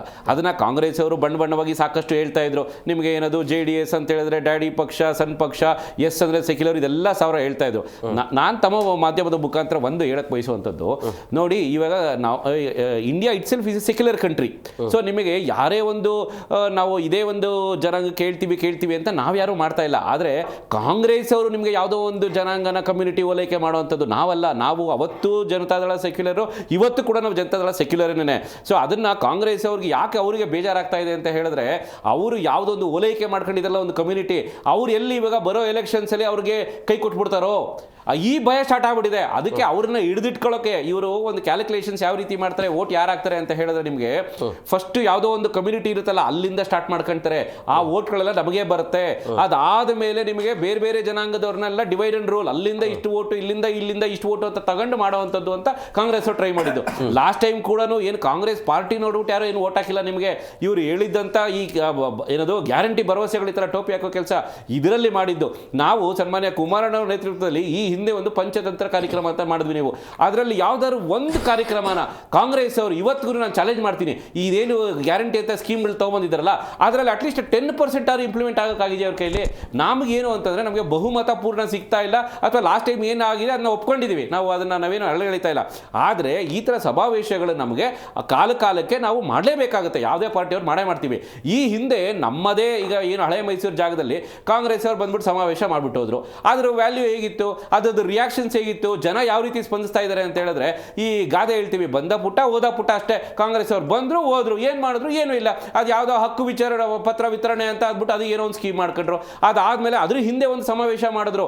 ಸನ್ಮಾನ್ಯ DK ಶಿವಕುಮಾರ್ ಅವ್ರು ಏನು ಮಾಡಿದ್ರು, ಇದನ್ನ ಕಾಂಗ್ರೆಸ್ ರೀತಿ ಇಲ್ಲ ಮಾಡಬೇಕು ಅಂತ ಹೇಳಿದ್ರು. ಆದರೆ ಸನ್ಮಾನ್ಯ ಸಿದ್ದರಾಮಯ್ಯ ಅವ್ರು ಏನು ಮಾಡಿದ್ರು, ಅವರು ಯಾವುದೋ ಒಂದು ಅಹಿಂದ ತೋರಿಸ್ಬೇಕು ಅಥವಾ ನಾನು ಇಂಡಿವಿಜುವಲಿ ಕುರ್ಚಿ ಉಳಿಸ್ಕೊಳ್ಳೋದಕ್ಕೆ ನಾನು ಮಾಡಬೇಕು ಅಂತ ಸಮಾವೇಶಗಳನ್ನ ಮಾಡ್ಕೊಂಡ್ರೆ ಹೊರತು ಜನರ ಪರವಾಗಿ ಯಾವ ಸಮಾವೇಶನೂ ಅಲ್ಲ. ಈ ಸಮಾವೇಶ ನಾವು ಮಾಡ್ತಾ ಇರುವಂಥದ್ದು ಅಲ್ಲಿರುವಂಥ ಸ್ಥಳೀಕರು, ಅಲ್ಲಿರುವಂತಹ ಹಳೆ ಮೈಸೂರು ಭಾಗದಲ್ಲಿ ಹಾಸನ, ಚಿಕ್ಕಮಗಳೂರು, ಸಕಲೇಶ್ಪುರ ಈ ಎಲ್ಲ ಭಾಗದಲ್ಲಿರೋ ಕಾರ್ಯಕರ್ತರಿಗೆ ಸ್ಪಂದಿಸಬೇಕು. ಅಲ್ಲಿರೋಂಥವ್ರಿಗೆ ಈಗಿರುವಂಥ ಕಾಂಗ್ರೆಸ್ ಸರ್ಕಾರದಿಂದ ಏನೆಲ್ಲ ಭರವಸೆಗಳು, ಸುಳ್ಳು ಭರವಸೆಗಳು ಹೇಳ್ತಾ ಇದ್ದಾರೆ, ಸಾಕಷ್ಟು ಕೇಸ್ಗಳು ಹಾಕ್ತಾ ಇದ್ದಾರೆ. ಅಲ್ಲಿರುವಂಥದ್ದು ನಿಮಗೆ ಯಾವ ರೀತಿ ಅನ್ಯಾಯ ಆಗ್ತಾ ಇದೆ ಅಂತ ಹೇಳಿದ್ರೆ, ಮಠ ಮಾನ್ಯರ ಜಮೀನುಗಳನ್ನೆಲ್ಲ ಹೊಡಿಕೊಳ್ತಾ ಇದ್ದಾರೆ. ಅಲ್ಲಿ ನಿಮಗೆ 300 ಎಕರೆ ಸರ್, ಯಾವುದೋ ನಿಮಗೆ ಮಠದಲ್ಲಿ ಇರುವಂಥ ಜಮೀನುಗಳು ಕಂದಾಯ ಇಲಾಖೆ ತಗೊಂಡಿದ್ದಾರೆ. ಇಂಥ ಕಥೆಗಳು ನಡೀತಾ ಇದೆ ನಿಮಗೆ ಹಾಸನಲ್ಲಿ, ಸಕಲೇಶ್ಪುರದಲ್ಲಿ, ಚಿಕ್ಕಮಗಳೂರಲ್ಲಿ. ಇದ್ರ ವಿರುದ್ಧವಾಗಿ, ಕಾಂಗ್ರೆಸ್ ವಿರುದ್ಧವಾಗಿ ಇದೊಂದು ತಡೆ ತೊಟ್ಟಲೇಬೇಕು, ಹೇಳಲೇಬೇಕು. ಹಾಸನದಲ್ಲಿ ನಾವು JDS ಗಟ್ಟಿಯಾಗಿದ್ದೀವಿ, ಪ್ರದರ್ಶನ ಮಾಡೇ ಮಾಡ್ತೀವಿ. ನಾವು ಇಲ್ಲಿ ಯಾರೇ ಕಾಂಗ್ರೆಸ್ ಅವರಾಗಲಿ ಬೇರೆ ಯಾರೇ ಬಂದರೂ ನಾವು ಇಲ್ಲಿ ಬಿಟ್ಕೊಂಡು ಕೊಡಲ್ಲ, ಇದು ನಮ್ಮ ಜಾಗ ಅಂತ ಹೇಳೋಕ್ಕೋಸ್ಕರ ಇದೊಂದು ಸಮಾವೇಶ ಮಾಡ್ತಾ ಇರೋದು ನಾವು. ಕುಮಾರ್ ಸರ್ ಹೇಳಿ ಸರ್. ಈಗ ಸ್ಥಳೀಯ ಆಡಳಿತ ಸಂಪೂರ್ಣವಾಗಿ ವೈಫಲ್ಯ ಆಗಿರೋದ್ರಿಂದಾಗಿ, ಸಂಪೂರ್ಣವಾಗಿ ಆಡಳಿತ ಕುಸಿದಿರೋದ್ರಿಂದಾಗಿ ನಾನು ವಾಪಸ್ ಬರ್ತಾ ಇದ್ದೀನಿ ಅನ್ನುವಂಥ ಸಂದೇಶವನ್ನು ಕುಮಾರಸ್ವಾಮಿ ಅವರು ಕೊಡ್ತಿದ್ದಾರೆ. ನಿಮಗೆ ಸ್ಪಷ್ಟ ಬಹುಮತ ಇದ್ದರೂ ಕೂಡ ಈ ಸರ್ಕಾರ ಎಡವಿದೆಲ್ಲಿ ಅಂತ? ಯಾವ್ದು ಹಿಡ್ದೀವಿ, ಯಾವ ಎಡವಿದೀವಿ ಹೇಳಿ? ಬರೀ ಗ್ಯಾರಂಟಿ ಕೊಟ್ಟು ಉಳಿದಿದ್ದು ಯಾವುದೇ ಕೆಲಸ ಆಗ್ತಿಲ್ಲ ಅನ್ನುವಂಥ ಆರೋಪ. ಒಂದು ನಿಮಿಷ ಬಿಡಿ, ಆಯ್ತು ಬನ್ನಿ ಬೆಂಗಳೂರಿನಲ್ಲಿ ಒಂದು ಸ್ವಲ್ಪ ಒಂದು ರೌಂಡ್ ಔಟ್ ಮಾಡೋಣ. ಒಂದು ನಿಮಿಷ ಇರ್ರಿ, ಗುಂಡಿ ಇದ್ರೆ ಒಂದು ನಿಮಿಷ. ನೀವು ಕೇಳಿದ ಪ್ರಶ್ನೆ ನಾನು ಉತ್ತರ ಕೊಡಕ್ಕೆ ಬಂದಿದ್ದೆ. ಒಂದು ನಿಮಿಷ. ಎಲ್ಲಿ ಗುಂಡಿ ಇದೆಯೋ ಒಂದು ಫೋಟೋ ಹೊಡೆದ್ಬಿಟ್ಟು, ಈಗಲೇ ಎಲ್ಲಿ ಗುಂಡಿ ನೋಡಿದ್ರು ಇವರು, ಆ ಫೋಟೋ ಹೊಡೆದ್ಬಿಟ್ಟು GB ಕಳಿಸ್ಲಿ. ನಾಳೆ ಬೆಳಗ್ಗೆ ಒಳಗಡೆ ಒಂದು ನಿಮಿಷ ಇರ್ರಿ, ಗುಂಡಿ ಇದ್ರೆ ಹೇಳಿ. ಆಯ್ತಪ್ಪ, ನಾನು ಅಲ್ಸೂರ್ ಲೇಕ್ ಮುಂದೆ ಇರೋ ರೋಡ್, ಅಲ್ಸೂರ್ ಲೇಕ್ ಮುಂದೆ ಇರೋ ರೋಡ್ ಅಲ್ಲಿ ಬನ್ನಿ, ಇಲ್ಲೇ ಇದೆ 1 ಕಿಲೋಮೀಟರ್. ಫೋಟೋ ಹೊಡೆದು ನಿಮ್ಗೆ ಸ್ವತಂತ್ರ ಕೊಟ್ಟಿದ್ದೇವೆ. ಮಧ್ಯದಲ್ಲಿ ನಾನು ಇಬ್ಬರು ಮಾತಾಡಲಿಲ್ಲ. ಫೋಟೋ ಹೊಡೆದ್ಬಿಟ್ಟು ಹಾಕಿ, ಒಂದ್ ನಿಮಿಷ ಫೋಟೋ ಹೊಡೆದ್ಬಿಟ್ಟು ಹಾಕಿ ಅಷ್ಟೇ. ಬಿಡ್ರಿ, ಬಿಜೆಪಿ ಅವ್ರು ಕಳ್ಳಾಟ ಬಿಡ್ರಿ, ಬರೀ ಪೊಳ್ಳು ಮಾತುಗಳೆಲ್ಲ ಬಿಡ್ರಿ. ಅಯ್ಯೋ ಗೊತ್ತಿದೆ ಬಿಡ್ರಿ. ಯಡಿಯೂರಪ್ಪ DV ಸದಾನಂದ ಗೌಡ, ಒಂದ್ ನಿಮಿಷ ಜಗದೀಶ್ ಶೆಟ್ಟರ್, ಆಮೇಲೆ ಬಸವರಾಜ ಬೊಮ್ಮಾಯಿ, ಅವರೆಲ್ಲ ಏನೇನು ಬೆಂಗಳೂರು ಕೊಡುಗೆ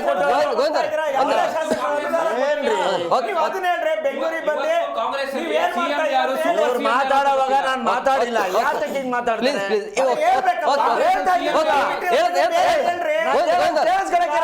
ಭಯ ಯಾಕೆಂದ್ರೆ ನಿಮ್ಮ ಸುಳ್ಳುತನ, ಮೋಸ, ಟೋಪಿ ಹಾಕಿದ್ದು, ನಾಮ ಬಳಿದು. ಹೈಕಮಾಂಡ್ ಯಾರು ಹೇಳ್ರಿ? ಕಾಂಗ್ರೆಸ್ ಅಲ್ಲಿ CM ಯಾರು, DCM ಯಾರು, ಹೈಕಮಾಂಡ್ ಯಾರು ಹೇಳ್ರಿ? ಹೈಕಮಾಂಡ್ ಯಾರು? ಒಂದೇ ನಿಮಿಷ. ಕಾಂಗ್ರೆಸ್ ಅಲ್ಲಿ ಹೈಕಮಾಂಡ್ ಯಾರು ಹೇಳಿ? ಕುಮಾರ್ ಅವರೇ, ಇಡೀ ವಿಶ್ವದಲ್ಲಿ ಬೆಂಗಳೂರು, ಇಲ್ಲಿ ಕೇಳಿ ಕುಮಾರ್, ಒಂದು ನಿಮಿಷ. ಇಡೀ ವಿಶ್ವದಲ್ಲಿ ಬೆಂಗಳೂರು ನಂಬರ್ 2ನೇ ಸ್ಥಾನ ಇರುವಂಥದ್ದು. ನಂಬರ್ 2 ಸ್ಥಾನ ಅದು ಯಾವುದು? ಟ್ರಾಫಿಕ್ ಸಮಸ್ಯೆ. ಅದನ್ನ ಸರಿ ಮಾಡ್ಬೇಕಲ್ವಾ? ಈಗಲೂ ನಿಮ್ ಸರ್ಕಾರ ಒಪ್ಕೊಳ್ಳೋಣ, ಆಯ್ತು. ಈಗ ನಾವು ಸಮಸ್ಯೆ ಬಿದ್ದಿರೋದ್ರಿಂದ ಒಂದ್ ನಿಮಿಷ ಅಭಿವೃದ್ಧಿ ಕಡೆ ಗಮನ ಕೊಡ್ತಾ ಇದೀನಿ ಅಂತ ಅನ್ಕೊಳ್ಳೋಣ. ನಾನು ಕೇಳಿದ್ದಾರೆ ಅಲ್ಲ, ಪ್ರಶ್ನೆ ಟ್ರಾಫಿಕ್ ವಿಚಾರದ ಆ ಯೋಜನೆ ಯಾಕೆ ನೀವು ಗಮನ ಕೊಡ್ತಾ ಇಲ್ಲ? ಹೇಳ್ತಾ ಇದ್ದೀನಿ, ಸುಮ್ಮನೆ ಇರಿ. ಒಂದ್ ನಿಮಿಷ, ಗೋವಿಂದರ್. ಬೆಲೆ ಜಾಸ್ತಿ ಆಯ್ತು ಸರ್, ನನ್ನ ಉತ್ತರನ ಅವರೇ ಕೊಟ್ಬಿಡ್ತಾರೆ. ಗೋವಿಂದರ್, ಇರ್ಲಿ. ಅಲ್ಲ, ಕ್ಲಾರಿಟಿ ಕೊಡ್ತಾರೆ ಇರಿ. ಸ್ವಲ್ಪ ಸುಮ್ಮನಿರ್ರಿ. ಕ್ಲಾರಿಟಿ ಕೊಡ್ತಾರೆ ಗೋವಿಂದರ್ ಅವರೇ. ಸುಮ್ಮನಿರ್ರಿ. 10,000 ಗುಂಡಿ ಆಯ್ತು, ಸುಮ್ಮನಿರ್ರಿ. 1,000 ಕೋಟಿ ದುಡ್ಡು ಆಯ್ತು ಬಿಡ್ರಿ, ದುಡ್ಡು ಹೊಡ್ಕೊಂಡು ಆಯ್ತು ಬಿಡ್ರಿ. ನೀವೇನು ಮಾಡ್ಲಿಲ್ಲ. ಮುಂಡ್ರತ್ತು ನಾವು ಕೇಳ್ರಿ ಹೇಳ್ತಾರೆ. ಏನು ಮಾಡಿಲ್ಲ ಅಂತ ನಿಮ್ಗೆ ಮುಂಡ್ರತ್ತು ನಾವು ಕೇಳ್ರಿ ಹೇಳ್ತಾರೆ.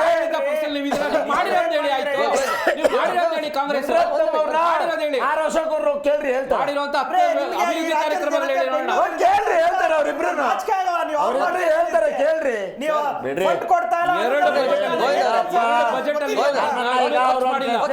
ಮಾತಾಡಿ. ಒಂದು ಪ್ರಮುಖವಾದ ಪ್ರಶ್ನೆ ಕೇಳಿದ್ದಾರೆ. ಹೇಳಿ, ಬೆಂಗಳೂರು ಏನು ಅಭಿವೃದ್ಧಿ ಅಂತೆಲ್ಲ ಕೇಳಿರ್ತಕ್ಕಂಥದ್ದು ಹೇಳಿ. ಒಂದ್ ನಿಮಿಷ ಕುತ್ಕೊಳ್ರಿ. ಏನು ಕೂತ್ಕೊಬೇಕ್ರೆ? ನಾವು ಮಾತಾಡಕ್ಕೆ ಗೋವಿಂದರ್ ಇರ್ಲಿ. ಅಲ್ಲ, ಕ್ಲಾರಿಟಿ ಕೊಡ್ತಾರೆ ಗೋವಿಂದ ಅವರೇ. ಅಯ್ಯೋ ದೇವ್ರೇ, ನೋಡಿ. ಗೋವಿಂದ ಅವ್ರೆ.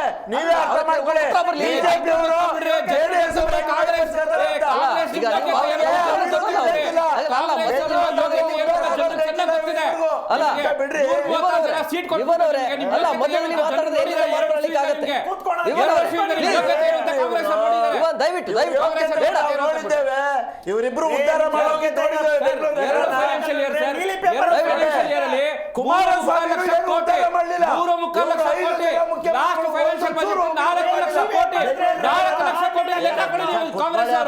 ನಾಲ್ಕು ಲಕ್ಷ ಕೋಟಿ ಲೆಕ್ಕ ಕೊಡಿ ಜನತೆಗೆ. ಏನು ಮಾಡ್ಲಿಲ್ಲ ಅಂತ 4 ಲಕ್ಷ ಕೋಟಿಗೆ ಉತ್ತರ ಕೊಡಿ ಜನತೆಗೆ. ಈ ಟ್ರಾಫಿಕ್ ಸಮಸ್ಯೆಗೆ ಏನು ನಿಮ್ಮ ಸೊಲ್ಯೂಷನ್ ಅಂತ ನೀವು ಕೇಳಿದ್ರಿ. ತುಂಬಾ ವ್ಯಾಲಿಡ್ ಪ್ರಶ್ನೆ ಕೇಳಿದಿರಿ. ನಾವು ರಾಜಕೀಯಕ್ಕೋಸ್ಕರ ನಾವು 3 ಜನ ಬಡದಾಡೋದು ಅದು ಒಪ್ಕೊಳ್ಳೋಣ. ಇವರೇನು ಮಾಡಿಲ್ಲ ಅಂತ ನಾವ್ ಹೇಳೋದು, ಅವ್ರು ನಮ್ಮನ್ನೇನು ಮಾಡಿಲ್ಲ ಅಂತ ಹೇಳೋದು. ಒಂದ್ ನಿಮಿಷ ಪ್ಲೀಸ್. ಇನ್ನ ಟ್ರಾಫಿಕ್ ಸಮಸ್ಯೆ ಬಿಡ್ರಿ. ಆಯ್ತು, ಹೇಳ್ತೀರಾ ಹೇಳಿ. ರಾಜಕೀಯ ಡೈಲಿ ಇದ್ದಿದೆ ಬಿಡ್ರಿ. ಗಡ್ಕರಿ ಅವರು ಮಾನ್ಯ ಸಾರಿಗೆ ಸಚಿವರು, ಕೇಂದ್ರದ ಸಾರಿಗೆ ಸಚಿವರು ಮತ್ತು ಮಾನ್ಯ ಪ್ರಧಾನಮಂತ್ರಿಗಳಾದಂಥ ನರೇಂದ್ರ ಮೋದಿ ಅವರು ಮೊನ್ನೆ ಅಷ್ಟೇ ಜಯನಗರದಲ್ಲಿ ಮೆಟ್ರೋ ಉದ್ಘಾಟನೆಗೆ ಬಂದ ಸಂದರ್ಭದಲ್ಲಿ ಮತ್ತು ಅದಕ್ಕೆ ಮುಂಚೆನೇ ನಿತಿನ್ ಗಡ್ಕರಿ ಅವ್ರ ಜೊತೆ ನಮ್ಮ ಬೆಂಗಳೂರು ನಗರಾಭಿವೃದ್ಧಿ ಬಿಡಿಯಪ್ಪ ಹಿಂದಿನ ಸರ್ಕಾರ ಫಂಡ್ ಕೊಡ್ಬೇಕು ಅಂತ ಮೊನ್ನೆ ಅಷ್ಟೇ ಸೆಂಟ್ರಲ್ ಇಂದ ಫಂಡ್ ಕೊಡ್ಬೇಕಾ? ಆಯ್ತು. ರಾಜ್ಯ ಸರ್ಕಾರ ಕುಮಾರಸ್ವಾಮಿ ಅವರ ರೀ ಎಂಟ್ರಿ ಯಾರಿಗೆ ಪ್ಲಸ್ ಯಾರಿಗೆ ಮೈನಸ್? ನಾನು ಅದಕ್ಕೂ ಮುಂಚೆ ನೀವೊಂದು ವ್ಯಾಲಿಡ್ ಪ್ರಶ್ನೆ ಕೇಳಿದ್ರಿ ಬೆಂಗಳೂರು ನಗರದ ಬಗ್ಗೆ. ನಾನು ತುಂಬಾ ಬೆಂಗಳೂರು ಕನ್ಸರ್ನ್ ವಿಷಯ. ಅಲ್ಲ, ಬೇಗ ಮುಗಿಸ್ತಾರೆ. ಮಧ್ಯದಲ್ಲಿ ಮಾತಾಡದಲ್ಲಿ ಒಂದೇ ನಿಮಿಷ ಇರಿ. ನೋಡಿ, ಆಯ್ತು. ಬಿಡಿಯಪ್ಪ, ಕೇಂದ್ರದ ಸಾರಿಗೆ ಸಚಿವರು ಬಿಡಿಯಪ್ಪ. ಆಯ್ತು ಬಿಡ್ರಿ, ಇವ್ರು ಕೇಳಿದಿರ ನನ್ ಕೇಳಿದಿರ ಅವಾಗಿಂದ ಹಿಂಗೆ ಮಾಡ್ತಿದ್ದಾರೆ. ಬಿಜೆಪಿ ಅವರು ಏನಾದ್ರು ಕೇಳಿಸ್ಕೊಳ್ಳೋಕೆ ತಾಳ್ಮೆ ಇರಬೇಕು. ಬೆಂಗಳೂರಲ್ಲಿ ಟ್ರಾಫಿಕ್ ಸಮಸ್ಯೆ ಅದನ್ನು ಸಮಸ್ಯೆ ಅದು ಮೇನ್ ಇರೋದು. ಮಾನ್ಯ ಕೇಂದ್ರದ ಬಿಡ್ರಿ, ಬೆಂಗಳೂರು ಟ್ರಾಫಿಕ್ ಸಮಸ್ಯೆ ಪರಿಹಾರ ಆಗಿಲ್ಲ ಅಂತ ಹೇಳಿದ್ರೆ ಬದುಕೋದು ಬಹಳ ಕಷ್ಟ ಆಗುತ್ತೆ. ನಿಮ್ಮ ರಾಜಕಾರಣವನ್ನು ಬಿಟ್ಟು ಅಲ್ಲ ಕುಮಾರ್ ಅವರೇ ಅಲ್ಲ ಕುಮಾರ್ ಅವರೇ ನಾನು ಹೇಳೋದು ನಿಮ್ಮ ರಾಜಕಾರಣವನ್ನು ಬಿಟ್ಟು ಜನರ ಪರವಾಗಿ ಕೆಲಸ ಮಾಡಿ ಅಂತ ಹೇಳೋದು. ಇದೇ ಟ್ರೆಂಡ್ ಮುಂದುವರಿಸಿದ್ರೆ ಬೆಂಗಳೂರಿನಲ್ಲಿ ಜನ ಬದುಕೋದು ಬಹಳ ರಾಜಕಾರಣವನ್ನು ಬಿಟ್ಟಾಗಿ ಇಡೀ ವಿಶ್ವದಲ್ಲಿ ದೇಶದಲ್ಲಿ ಅಲ್ಲ ಇಡೀ ವಿಶ್ವದಲ್ಲಿ 2ನೇ ಸ್ಥಾನ ಇರೋದು ಈ ಸಮಸ್ಯೆ. ಒಂದೇ ನಿಮಿಷ ರೀ, ನಿಮ್ಮ ರಾಜಕಾರಣ ಬಿಡಿ, ನಾನು ಜನಪರವಾಗಿ ಮಾತಾಡಿ ಅಂತ ಹೇಳ್ತಾ ಇರೋದು. ₹6 ಕರೆಂಟ್ ಸಿಗ್ತಾ ಇತ್ತು, ಇವತ್ತು ₹9 ಕೊಡ್ತಾರೆ. ಇದೇ ಸಾಧನೆ ಅವ್ರದ್ದು. ಸುಮ್ಮನಿರ್ರಿ, ಹೇಳ್ಬೇಕಲ್ವಾ ಅದನ್ನ? ಆಯ್ತು, ಬಾಂಗ್ಲಾದೇಶಕ್ಕೆ ಮಾಡ್ತಿದೀವಿ ಕರೆಂಟ್ ತಗೊಂಡೋಗಿ. ಹೌದಾ? ಸ್ನೇಹಿತರ ಮುಖಾಂತರ ಬೆಲೆ ಜಾಸ್ತಿ ಕೊಟ್ಬಿಟ್ಟು ಬರ್ತಾ ಇದ್ದೀರಾ ಅಷ್ಟೇ. ನಿಮಗೆ ಕರೆಂಟ್ ಉತ್ಪನ್ನ ನಗರ ಬಿಡಿಯಪ್ಪ. ಆಯ್ತು, ಕಾಂಗ್ರೆಸ್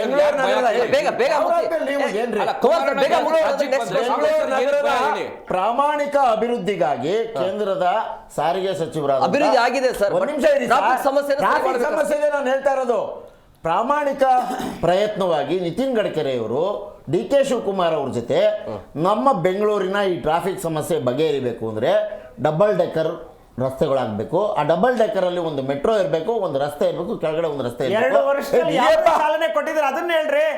ಹೇಳ್ತೀವಿ ಮಾಡ್ತೀವಿ ಅದು ಬೇಡ. ಇಲ್ಲಿವರೆಗೂ ಮಾಡಿರೋ ಕ್ವಶನ್ ಕೇಳಿದ್ರೆ ಈಗ ರಾಜ್ಯಕ್ಕೆ ಬಂದ್ರೆ ಯಾರೇ ಲಾಭ ಕಾಂಗ್ರೆಸ್ ಅವರಿಗೆ ಭಯ ಸ್ಟಾರ್ಟ್ ಆಗ್ಬಿಟ್ಟಿದೆ. ಕಾಂಗ್ರೆಸ್ ಭಯ ಸ್ಟಾರ್ಟ್ ಆಗ್ಬಿಟ್ಟಿದೆ. ಯಾವಾಗ ಯಾವಾಗೆಲ್ಲ ಕುಮಾರಣ್ಣ ಬರ್ತಾರೋ ರಸ್ತೆಗಳು ಮಾಡಿ ಹೇಳಿ. ಎಲ್ಲಾಗಿದೆ ಟನಲ್ ರಸ್ತೆ? ಪ್ಲೀಸ್ ಪ್ಲೀಸ್ ಇಲ್ಲ ಹೇಳ್ಬೇಕು. ಈಗ ನನ್ನ ಪ್ರಶ್ನೆಗೆ ಉತ್ತರ ಬಂದಿಲ್ಲ ಅಂದ್ರೆ ಮುಂದಕ್ಕೆ ಹೋಗಕ್ಕಾಗಲ್ಲ. ಪ್ಲೀಸ್ ದಯವಿಟ್ಟು ಉತ್ತರ ಕೊಡ್ತೀನಿ. ಅಲ್ಲ ಗೋವಿಂದ್ ಅವರೇ, ಅವ್ರಿಗೆ ಅಲ್ಲ ನೋಡಿ, ಅವ್ರು ಯಾವಾಗ ಕುಮಾರಣ್ಣನವರು ಒಂದು ಪ್ರೆಸ್ ಮೀಟ್ ಮಾಡ್ತಾರೋ ಬೇಗ ಮುಗಿಸ್ತಾರೆ ವಿವರ. ಪ್ಲೀಸ್ ದಯವಿಟ್ಟು ಬೇಡ ಬಿಡಿಯಪ್ಪ, ಬೇಡ. ಅಲ್ಲ ಟನಲ್ ರಸ್ತೆಗಳನ್ನು ಮಾಡಿ ಕುಮಾರ್ ಇದು ಡಿ ಕೆ ಶಿವಕುಮಾರ್ ಅವರು ಅದೇ ಕಾರ್ ಹೋಗ್ತದಲ್ಲ ಆ ಟನಲ್ ನೀವು ಹೇಳಿದ್ದು ಬರೀ ಕಾರ್ಗೋಸ್ಕರ ಮಾಡಿರ್ತಕ್ಕಂಥದ್ದು. ಸದಾಶಿವನಗರದಿಂದ ಕಾರಿರೋರು ಯಾರು ಓಟ್ ಹಾಕ್ಬೇಡಿ ಇವ್ರಿಗೆ, ಬಿಜೆಪಿ ಅವ್ರಿಗೆ ಹಾಕಿದ್ರೆ ಈ ವೇಳೆ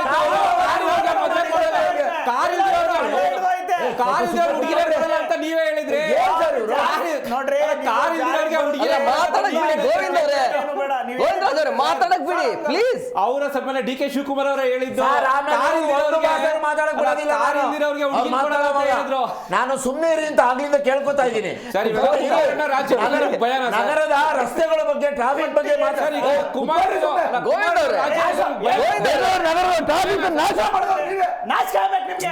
ಅಲ್ಲ ಮಧ್ಯದಲ್ಲಿ ಮಾತಾಡ ಏನ್ ಅರ್ಥ ಆಗುತ್ತೆ? ಗುಜರಾತ್ ಮಾಡಲ್ಲ ಅಂತ ಹೇಳಿ ಎಲ್ಲ ಗುಜರಾತ್ಗಳನ್ನು ಕರ್ನಾಟಕ ಡಂಪ್ ಮಾಡಿದ್ದೀವಿ ಬಿಜೆಪಿ ಅವರು.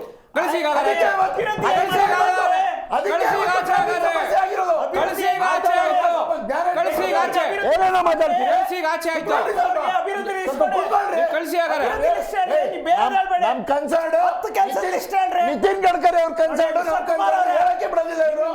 ಯಾಕೆಂದ್ರೆ ನಿತಿನ್ ಗಡ್ಕರಿ ಅವರು ಮೋದಿ ಅವರು ವಿರುದ್ಧ ಪಾರ್ಟಿ, ಅದಕ್ಕೆ ಆಗಲ್ಲ.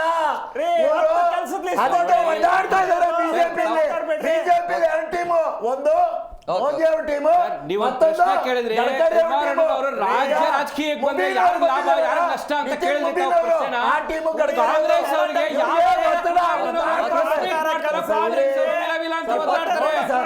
ಯಾವಾಗ ಕುಮಾರಣ್ಣ ಅವರು ಒಂದು ಪ್ರೆಸ್ ಮೀಟ್ ಕರೀತಾರೋ ಕಾಂಗ್ರೆಸ್ ಅವರು ಅಂತ ಒದ್ದಾಡ್ತಾರೆ. ಕುಮಾರಸ್ವಾಮಿ ಕುಮಾರಣ್ಣ ಅವರು ಒಂದೇ ಒಂದು ಪ್ರೆಸ್ ಮೀಟ್ ಮಾಡಿದ್ರೆ ಕಾಂಗ್ರೆಸ್ ಅವರು ಕುಮಾರಣ್ಣ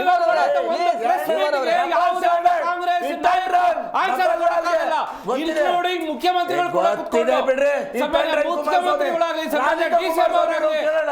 ವೈಯಕ್ತಿಕ ರಾಜಕೀಯವಾಗಿ ನೀವು ಮಾತಾಡಿ. ನೀವು ಕುಮಾರಣ್ಣನವ್ರು ಮಾಡುವಂತ ಒಂದೇ ಒಂದು ಕುಮಾರಣ್ಣನವ್ರು ಕೇಳುವಂತ ಒಂದೇ ಒಂದು ಪ್ರಶ್ನೆಗೆ ನಿಮ್ಮ ಕಾಂಗ್ರೆಸ್ ಯಾಕೆ ಈ ರೀತಿ ಭಯ ಬಂದಿದೆ ನಿಮ್ಗೆ? ಶುರು ಆಗುತ್ತೆ, ಬಹಳ ಇಂಪಾರ್ಟೆಂಟ್ ನೋಡಿ, ನಡ್ಕ ಶುರು ಆಗುತ್ತೆ. ನೋಡಿ ಸರ್, ಪ್ರಾಮಾಣಿಕವಾಗಿ 3 ಜನ ಜಗಳ ಆಡೋದು ಬಿಟ್ಟು ಕೂತ್ಕೊಂಡು ಮ್ಯೂಚುವಲ್ ಆಗಿ ಬೆಂಗಳೂರು ನಗರ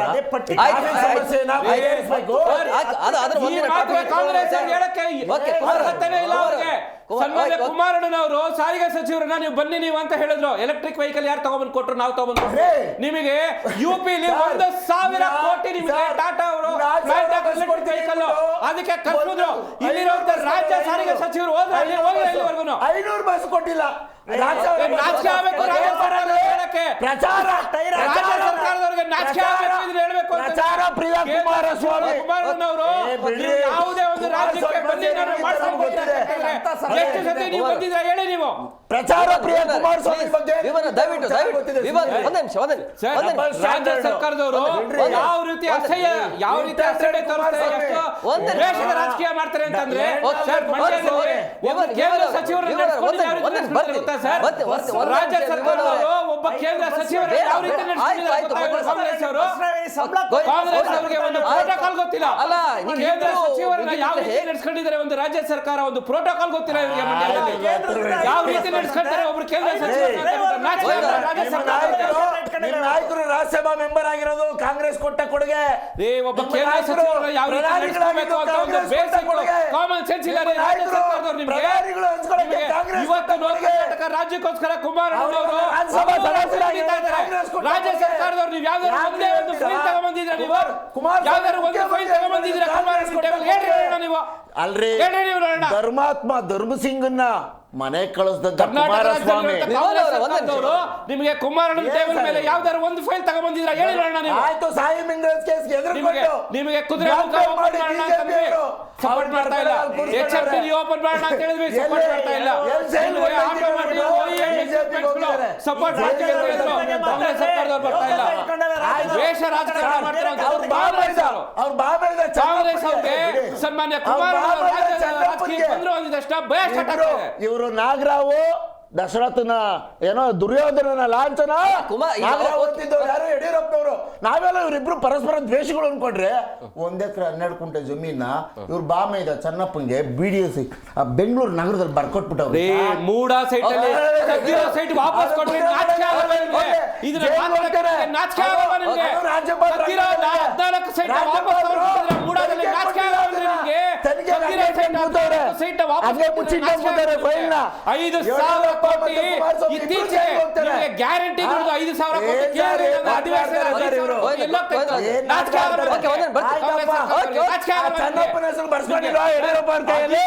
ಒಪ್ಕೊಳ್ತಾರೆ ಸರ್. ಫೈನಾನ್ಸ್ ಡಿಪಾರ್ಟ್ಮೆಂಟ್ ಸಿಎಂ ಅವ್ರ ಹತ್ರನೇ ಇದೆ.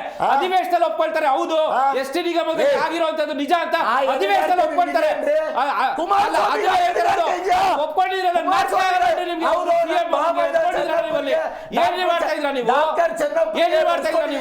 ಯಡಿಯೂರಪ್ಪನ ಕೈಲಿ ಅಂತ ಹೇಳೋದು ತಾಕತ್ತಿದ್ದೇನೆ. 100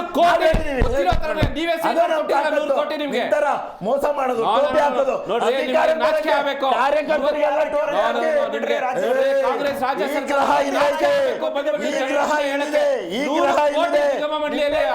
ಆಗಿದೆಯಲ್ಲ, ನಾಚಿಕೆ ಆಗಲ್ಲ.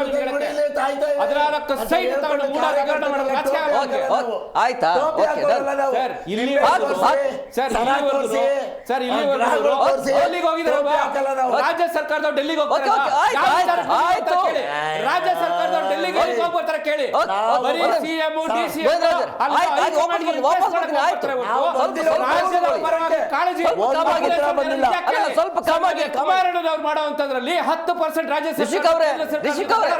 ವಾಪಸ್ ಬರ್ತೀನಿ. 24 ಗಂಟೆಯಲ್ಲಿ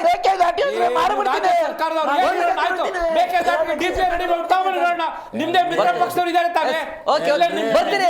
ಪಕ್ಷದವ್ರು ಇದ್ದಾರೆ DMK ಅವರು.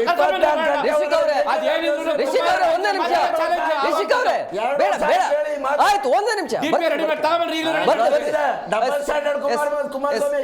ಕುಮಾರಸ್ವಾಮಿ ಗೊತ್ತಿದೆ ನಮ್ಗೆ. ಅವರೊಂದು ಪ್ರೆಸ್ ಮೀಟಿಂಗ್ ಮಾಡಿದ್ರೆ ಕುಮಾರಸ್ವಾಮಿ ಬಿಜೆಪಿಗೆ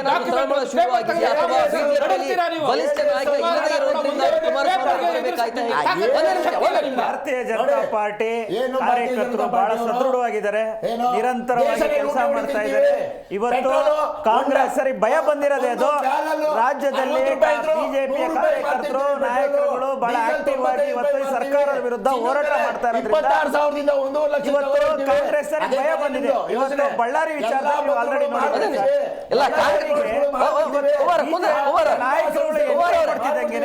ಕಾಂಗ್ರೆಸ್ಸಿನ ಭಯ ಅರ್ಥ ಮಾಡ್ಕೊಳ್ಳಿ.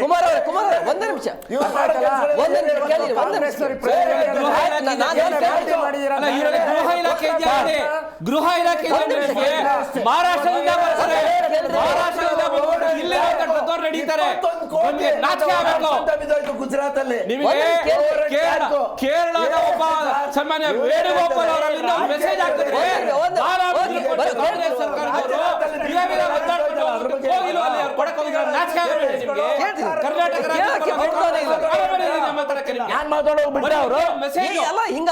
ವೇಣುಗೋಪಾಲ್ ಅವರು ವಿಚಾರದಲ್ಲಿ ನೀವು ಹೋಗ್ಬಿಟ್ಟು ಈಗ ಎಲ್ಲರೂ ಎಸ್ಕೇಪ್ ಆಗ್ಬಿಟ್ರೆ ಉತ್ತರ ನಿಮ್ಗೆ ಕಾಂಗ್ರೆಸ್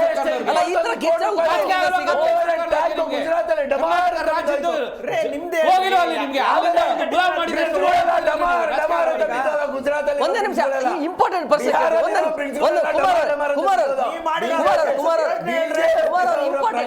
ಈ ರಾಜ್ಯ 136 ಕೊಟ್ರಲ್ಲ. ಗೃಹ ಇಲಾಖೆ ಇದೆಯಾ ಕರ್ನಾಟಕದಲ್ಲಿ? ಗೃಹ ಇಲಾಖೆ ಇದೆಯೇನ್ರಿ? ಕರ್ನಾಟಕದಲ್ಲಿ ಗೃಹ ಇಲಾಖೆ ಇದೆಯೇನ್ರಿ? ಇದೇನ್ರಿ ಗೃಹ ಇಲಾಖೆ ಕರ್ನಾಟಕದಲ್ಲಿ? 200 ಅಲ್ಲ ಬಿಡ್ರಿ. 100 ಕೈಲ ಬಿಡ್ರಿ. 200 ಒಂದೇ ಪ್ರಶ್ನೆ. ನಿಮ್ಮ ಎಲ್ಲ ನಾಳಿನ ಕುಮಾರ ಒಂದ್ ನಿಮಿಷ ಕೇಳ್ರಿ. ಸಮಯ 1 ನಿಮಿಷ. ಯಾವುದೇ ಧರ್ಮಗಳನ್ನ ಇವರು ಕೊಟ್ಟಿಲ್ಲ. ನಾವು ಕೂಡ ಹಿಂದೂಗಳೇ. ಓಲೈಕೆ ರಾಜಕೀಯ ನೀವು ಮಾಡೋದು ಇವರಿಬ್ಬರಿಗೂ ನಾವು patent ಓಲೈಕೆ ಕೊಟ್ಟಿಲ್ಲ. ರಾಜಕೀಯ ಯಾರು ಮಾಡ್ತಾರೆ ಯಾರು ರಕ್ಷಕ್ಕೆ ಅಂತ ಜನರಿಗೆ ಗೊತ್ತಿಲ್ಲ ಬಿಡಿ ಕರ್ನಾಟಕ ರಾಜ್ಯದಲ್ಲಿ ಅಲ್ಲ, ನಿಮ್ ಯೋಗ್ಯತೆ ಏನು ಅಂತ ಕೋಗಿಲಲ್ಲಿ ತೋರಿಸಿದ್ರ ಓಲೈಕೆ ಅಲ್ಲ, ರಾಜಕಾರಣ ನಂದು important ಪ್ರಶ್ನೆ ಇದೆ, ಒಂದೇ ನಿಮಿಷ ಪ್ಲೀಸ್. ಯೋಗ್ಯತೆ ಏನು ಅಂತ ಕೋಗಿಲಲ್ಲಿ ತೋರಿಸಿದ್ರ ಬಿಡ್ರಿ ನಿಮ್ ಯೋಗ್ಯತೆ ಕುಮಾರ್ ಅವರೇ, ಒಂದೇ ನಿಮಿಷ. ಯೋಗ್ಯತೆ ಏನು ಅಂತ ಹೇಳಿ ಒಂದೇ ನಿಮಿಷ ಕೇಳ್ರಿ. ಯಾರು ಅಂತಾರೆ ಗೊತ್ತಿಲ್ಲ. ಮಾತಾಡ್ತೀನಿ, ಒಂದೇ ನಿಮಿಷ ಕೇಳಿ. ಒಂದೇ ನಿಮಿಷ. ಕರ್ನಾಟಕ ರಾಜ್ಯದಲ್ಲಿ ಗೃಹ ಇಲಾಖೆ ಇದೆಯೇನ್ರಿ? ಇದೆಯಾ ಗೃಹ ಇಲಾಖೆ? ಇವನವ್ರೆ, ಮಹಾರಾಷ್ಟ್ರದಿಂದ ಬರ್ತಾರೆ, ಈ ಇಬ್ರು ಇಲ್ಲಿರೋ ಒಂದೇ ನಿಮಿಷ, ಒಂದೇ ನಿಮಿಷ, ಒಂದೇ ನಿಮಿಷ. ಮಹಾರಾಷ್ಟ್ರದಿಂದ ಬರ್ತಾರೆ. ನೀವೇನ್ ಮಾಡ್ತಾ ಇದ್ದೀರಾ? ಅಲ್ಲ, ಬಿಜೆಪಿ ಒಂದು ಪ್ರಶ್ನೆ ಕೇಳಬೇಕು. ಒಂದೇ ನಿಮಿಷ, ಒಂದೇ ನಿಮಿಷ, ಒಂದೇ ನಿಮಿಷ. ಕೋರ್ಟಲ್ಲಿ ಆಯ್ತು ಆಯ್ತು, ಒಂದೇ ನಿಮಿಷ, 10 ಲಕ್ಷ ಸಾವಿರ ಕೋಟಿದು ಒಂದೇ ನಿಮಿಷ. ಅಫೀಮು ಗಾಂಜಾ ಎಲ್ಲ ತಗೊಂಡ್ಬಂದ್ರಲ್ಲ, ಈ ಮಾತಾಡಕ್ಕೆ ಒಂದೇ ನಿಮಿಷ. ಕರ್ನಾಟಕದಲ್ಲಿ ಇದೇ ಗೃಹ ಇಲಾಖೆ ಹಂಚ್ಬಿಟ್ರು, ಅದನ್ನ ಇಲ್ಲಿ ಹಿಡಿತಾ ಇದೀವಪ್ಪ. ಯಾರು ಕುಮಾರ್ ಅವರೇ, ಕುಮಾರ್ ಅವರೇ, ಒಂದೇ ನಿಮಿಷ ಇರಿ. ಅಲ್ಲ, ಇಂಪಾರ್ಟೆಂಟ್ ಅಲ್ಲ. ಅದಾನಿ ಪೋರ್ಟಲ್ ಸಿಕ್ತಲ್ಲ, ಅದಾನಿ ಅಡಗಲ್ ಬಂತಲ್ಲ 10,000 ಕೋಟಿ ಅಫೀಮು ಗಾಂಜಾ MLD ಅದು ಇದೆಯಲ್ಲ, ಎಲ್ಲ ಆಯ್ತು ಅದೆಲ್ಲ ದೇಶ ತುಂಬಾ ಹಂಚ್ಬಿಟ್ರು ಬಿಜೆಪಿ. ಗೋವಿಂದರಾಜ್, ಒಂದೇ ನಿಮಿಷ. ಅಲ್ಲ, ಕೊನೆ ಪ್ರಶ್ನೆ, ಚಿಕ್ಕದೊಂದು ಪ್ರಶ್ನೆ ಇದೆ, ಇರಿ ಅಲ್ಲ, ಒಂದೇ ನಿಮಿಷ ಇರಿ, ನಾ ಕೇಳ್ತೀನಿ. ಆಯ್ತು, ಪ್ರಶ್ನೆ ಕೇಳಾದ್ಮೇಲೆ ಕೋರ್ಟ್ ಮೇಲೆ ಒಂದು ಕೇಸ್ ಹಾಕಿಲ್ಲ ಈ ಬಿಜೆಪಿ ಅವರು. ಮಾತಾಡ್ರಿ. ಗುಜರಾತ್ ಅಲ್ಲ, ಚರ್ಚೆ ಆಗ್ಬೇಕಿರೋ ವಿಷಯನೇ ಚರ್ಚೆ ಆಗ್ತಾ ಇಲ್ಲ, ಬರೀ ಕಿತ್ತಾಡ್ತಾ ಇದೆ. ಅವ್ರ ಫ್ರೆಂಡ್ ನೀವು ಕೇಸ್ ಹಾಕಿಲ್ಲ ಬಿಡ್ರಿ. ಒಂದ್ ಇಡೀ ಅಡುಗು ಅಫೀಮು ಗಾಂಜಾ ತಗೊಂಡ್ಬಂದ್ಬಿಟ್ಟು ಇಡೀ ದೇಶಕ್ಕೆ ಹಂಚ್ಬಿಟ್ರು. ನಾಳಿನ ಸಮಾವೇಶದಲ್ಲಿ ಬಿಜೆಪಿಗೆ ಆಹ್ವಾನ ಇದೆಯಾ ಇಲ್ಲ? ಬಿಜೆಪಿ ಅವ್ರು ನೀವು ನಾಳಿನ ಸಮಾವೇಶ ಬಿಜೆಪಿ ಕಾರ್ಯಕರ್ತರಿಗೆ ಆಹ್ವಾನ ಇದೆಯಾ ಇಲ್ಲ? ಪಕ್ಷದ ಕಾರ್ಯಕ್ರಮ ಅವ್ರು ಮಾಡ್ಕೊಳ್ತಾರೆ ಸರ್, ಪಕ್ಷದ ಕಾರ್ಯಕರ್ತರು ಸೇರಿ ಮಾಡ್ತಾ ಇರ್ತಕ್ಕಂಥ ಪಕ್ಷ. Okay, thank you very much 3 ಜನಕ್ಕೆ ಇಷ್ಟೊತ್ತು ಕಾರ್ಯಕ್ರಮಕ್ಕೆ ಜಾಯ್ನ್ ಆಗಿದ್ದಕ್ಕೆ. ಎಸ್, ನೋಡಿದ್ರಲ್ಲ ವೀಕ್ಷಕರಿಗೆ, ನಾಳೆ JDS ಕಡೆಯಿಂದ ಒಂದು ಶಕ್ತಿ ಪ್ರದರ್ಶನ ಆಗುತ್ತೆ. ಬಹುಶಃ ಅಲ್ಲಿ ಹಾಸನದಲ್ಲಿ ಸಮಾವೇಶ ನಡೀತಾ ಇರುವಂತಹ ಹಿನ್ನೆಲೆಯಲ್ಲಿ ದೇವೇಗೌಡರ ಕುಟುಂಬದ ಮೇಲೆ ಬಂದಿರುವಂತಹ ಆರೋಪದ ಬಗ್ಗೆ ಎಲ್ಲ ಉತ್ತರ ಸಿಗುವಂತ ಸಾಧ್ಯತೆ ಇರುತ್ತೆ. ಆಮೇಲೆ ಅಲ್ಲಿಂದಲೇ ಪಕ್ಷ ಎದ್ದೇಳಬೇಕು ಅನ್ನುವಂಥ ಲೆಕ್ಕಾಚಾರ JDS ಕಡೆಯಿಂದನೇ. ಸೊ ಹಂಗಾಗಿ ನಾಳೆ ಯಾವ ರೀತಿ ಸಂದೇಶ ಆಗುತ್ತೆ ಅನ್ನೋದು ಒಂದು. ಆಮೇಲೆ 2028ಕ್ಕೆ ನಾವೇ ಅಧಿಕಾರಕ್ಕೆ ಬರ್ತೀವಿ ಅನ್ನುವಂಥ ಸಂದೇಶವನ್ನು ಕೂಡ ಈಗಾಗಲೇ ಕುಮಾರಸ್ವಾಮಿ ರವಾನೆ ಮಾಡಿದ್ದಾರೆ. ಯಾರು ಬೇಕಾದರೂ CM ಆಗಿರಲಿ, ಒಟ್ಟಿನಲ್ಲಿ ರಾಜ್ಯ ಅಭಿವೃದ್ಧಿ ಆಗಬೇಕು, ಜನಪರವಾಗಿ ಕೆಲಸ ಮಾಡಲಿ ಅಂತ ಹೇಳ್ತಾ ಇವತ್ತಿನ ಕಾರ್ಯಕ್ರಮವನ್ನು ಮುಗಿಸ್ತೀವಿ. ನೋಡ್ತಾ ಇರಿ ಜಿ ಕನ್ನಡ ನ್ಯೂಸ್, ಸತ್ಯವೇ ಸುದ್ದಿಯ ಜೀವಾಳ.